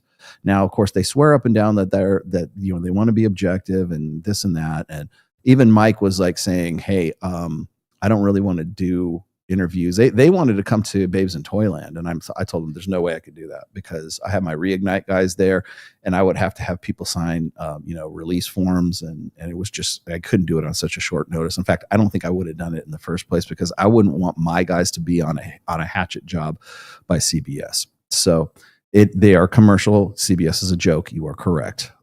So I told them, I said, look, I didn't mind doing the prelim just to let these guys know what I'm about. They definitely want me to do an interview with them. I'm still on the fence about it. I'm probably going to say no, but we did say yes to having them come in here and watch us do what we do on Access Vegas. And the reason we did that is because we live stream. And so they can't fuck with us. We already have it on camera. We have everything. Everything is live.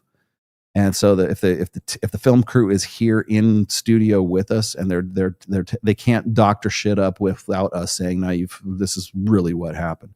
Steven Crowder did the same thing with Pierce Morgan. Pierce Morgan is not above hacking and cutting up his own shit to make the red pill, to make other people look bad. So, by the way, I know that you guys love him, but Andrew Wilson, Rachel Wilson, anybody else, even Jedi Bila has been on Pierce Morgan. They've asked me twice, and they've ghosted me twice, and I'm done. Fuck you. I don't ask for too much professionalism. I realize I play fast and loose myself, but this much professionalism, and I'm not even getting that from Pierce Morgan. But they are more than willing. I've proven that they are more than willing to screw around with people and ghost people and not call them back or anything. So it's like, no, I got too much to do myself. Thank you for that super sticker. I wish I could show super stickers. They still can't do that on StreamYard. Yeah, not through StreamYard. Yeah. Sooner or later. But thank you for the super sticker. Everybody else saw it. But anyways, so on September 3rd, we will have CBS News in here doing filming us doing our thing live. So if you want to get your questions in for CBS News during that live stream, who am I to deny you the pleasure of a super chat at CBS? So that will be coming up on September 3rd. I'm going to see if we can do a show in between now and then. I'll probably be with Tristan if we do one between now and then, because I think that's a little bit long to go for a show. But if you didn't see the show on Wednesday, which Kyle was producing, that was a badass show. That was a very, very good show. We've done some good ones. Like the one with Mystery was fucking great. It was being swim week and everything else. We had the hottest chicks in here. We had Coral in here. She really kept the conversation going. Laura was here. Taylor, what's her face, was here. We had Nikki Janae was in. Who else? Even we had to turn girls away, and I felt bad because we had to turn away Asian Barbie too. I was like, no, I want her in. But we had quite the panel. It was really good. And then Babes in Toyland was just a phenomenal event. Shout out to my guys in Reignite. If you guys want to be a part of Reignite, which is my group, I fixed the URL. The link is actually live and actually working right now. It's the one that's down. I know I left. I kind of hacked up the last one. But if you want to join the group, we have different people ask, how much does it cost? It does cost money. It's not fucking free. Okay. We have different tiers. If you want to get in, even at the lowest tier, that's fine with me. Just go to reignitealpha.com. People ask me, why did you call it Reignite Alpha? Because reignite.com has been taken for a long ass time. Okay. So, but if you want to unfuck your life, if you want to restart yourself, if you want to become something new, you're coming out of a bad divorce. Maybe you've never been married. Maybe you're just a little confused with how things should, where you're playing by an old set of rules. We're here to help. And we do fun shit, man. We did, on Tuesday, we went to the gun range. Yep. We learned gun safety, and we went and we shot for like 2 hours, man. Oh, damn. And this is the gun range where you can use the saw, or you can use like the 50 cal. They give you a belt of 40 rounds. Use them wisely, because they go right through that thing. But when that thing comes out, you know it, because it's all this throughout the whole thing. And then you can shoot AK-40. We didn't do this, but you can shoot AK-47s. You can shoot fully automatic weapons there. You got to shoot them right then and there. But we just did handgun stuff. I just brought my Bursa out there and my Taurus and Ty, who was our instructor, who I'm actually thinking about hiring on Reignite now. He was a former Marine, and he teaches gun safety and he was a marksman. He competes in marksmanship competitions and stuff like that. So he was our instructor. He was our shooting instructor for the day. And so that was fun. And then later on that evening, we went to Top Golf, and we played Top Golf for a while. And that was a great time. We were going to take ATVs out, but it was been so effing hot here in Las Vegas that we couldn't do it because it was an extreme heat warning. So instead, we decided to go to Bel Air and sit by the pool. And Coral and her friend Caitlin joined us. That was cool. We had some girls out there. And Bel Air is like, it's low key, like Vegas. Yeah. It's off the strip, but man, chicks know about that place. Definitely know about Bel Air, and it's fun. My wife and I go there quite often because it's like about 5 or 10 minutes from where we live. And I mean, there's the hottest chicks you've ever seen are out at Bel Air, and I don't know how that happened, because that's like, and now it's the hidden hot spot for some reason. But Bel Air is a lounge, and it's also a pool that's at the Durango Casino. So we went there, went to Babes in Toyland, took a lot of pictures, watched the swim week. So we watched the fashion show.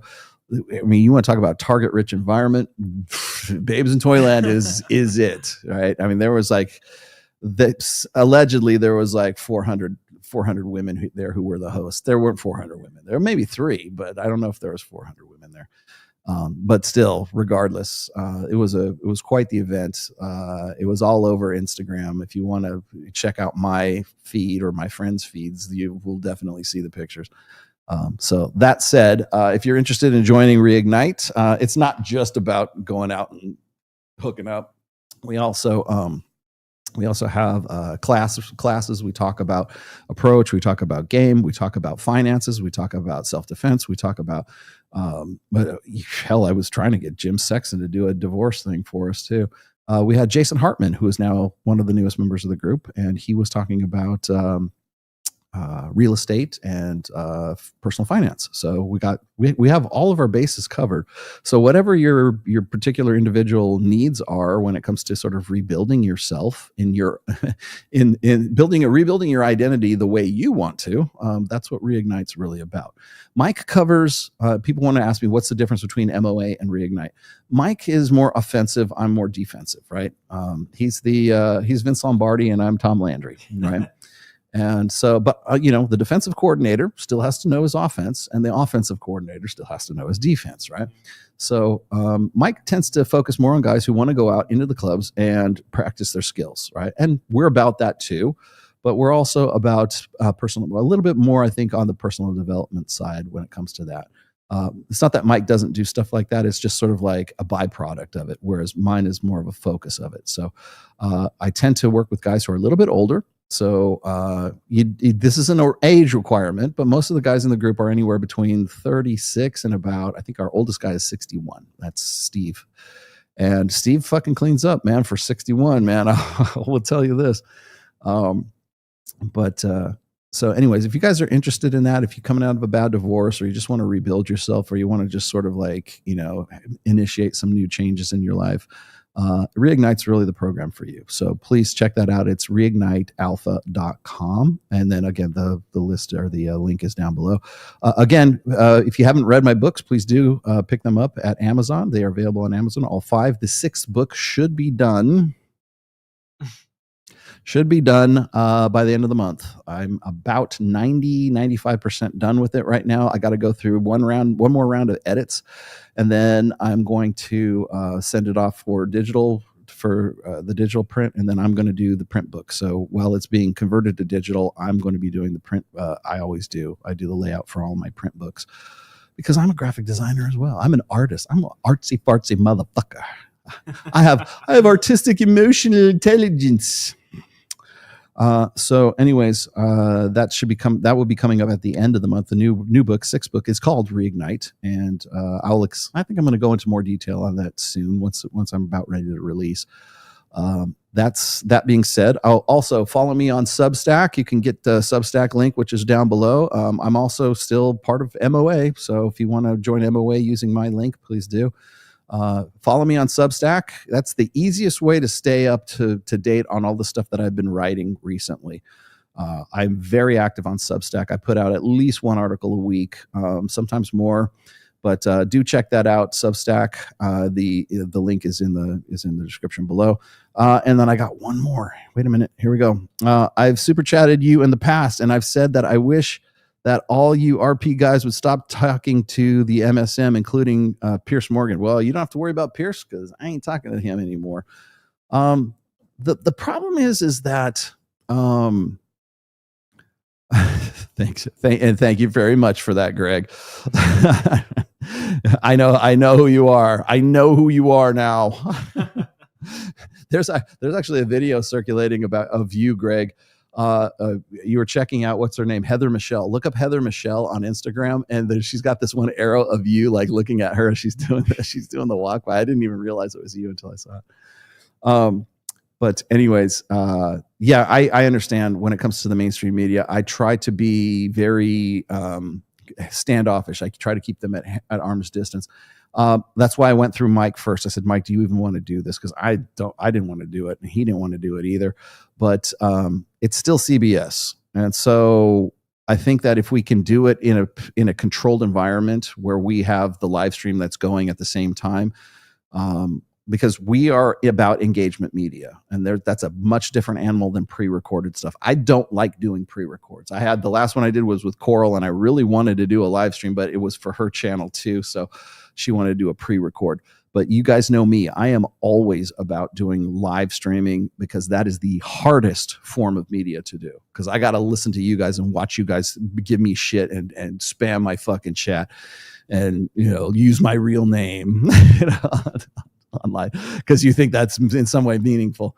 But anyways, engagement media is the future, not recorded media. So yeah, fuck it. We'll do it live. Yes, we will. All right, guys. Thank you for watching. I'll be back next Sunday. No Access Vegas this Wednesday, but maybe I might do a midweek. So anyways, guys, if you have any questions, hit me up on Instagram, hit me up on Twitter. If you have any questions about Reignite, you can get those answered just at reignitealpha.com. And I will see you guys next week. Peace out. Bye. Thanks, Kyle.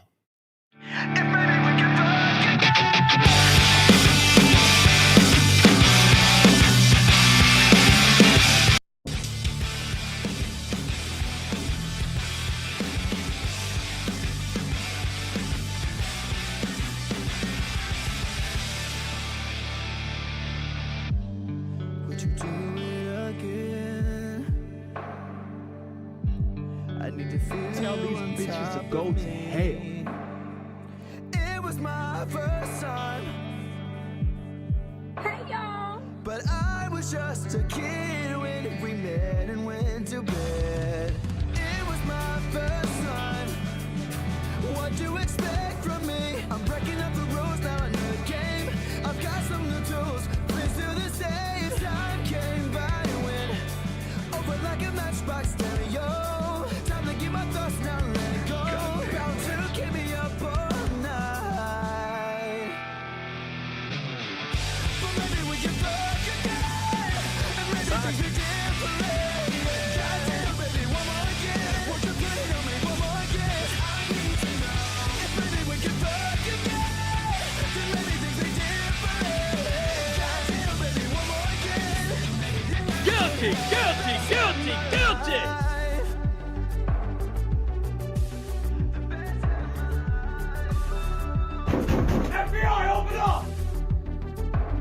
Now we're fucking in the bathroom, tearing up everywhere while I got your hair. Why you screaming my name? That's nasty. It is nasty, right? Isn't it nasty? She's swinging in the bedroom, whole time stopping and slipping with her hair. Like she's Claudia Kelly. Well, I'm a whore. Run me up and down like a pony. Turning up my song, getting nasty. Working up and down on your body. Run me up and down like a pony. Turning up my song on your body. Baby, we'll get down to it all night. She's not a Christian. And maybe things be different. Goddamn, baby, one more again. Won't you put it on me one more again? I need to know. And maybe we can fuck again. Gotcha, bitch. And maybe things be different. Goddamn, baby, one more again. Preceding podcast has been a production of the Rational Mail. All rights reserved. Registered trademark 2025. Don't steal my wife's stuff.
God wants you to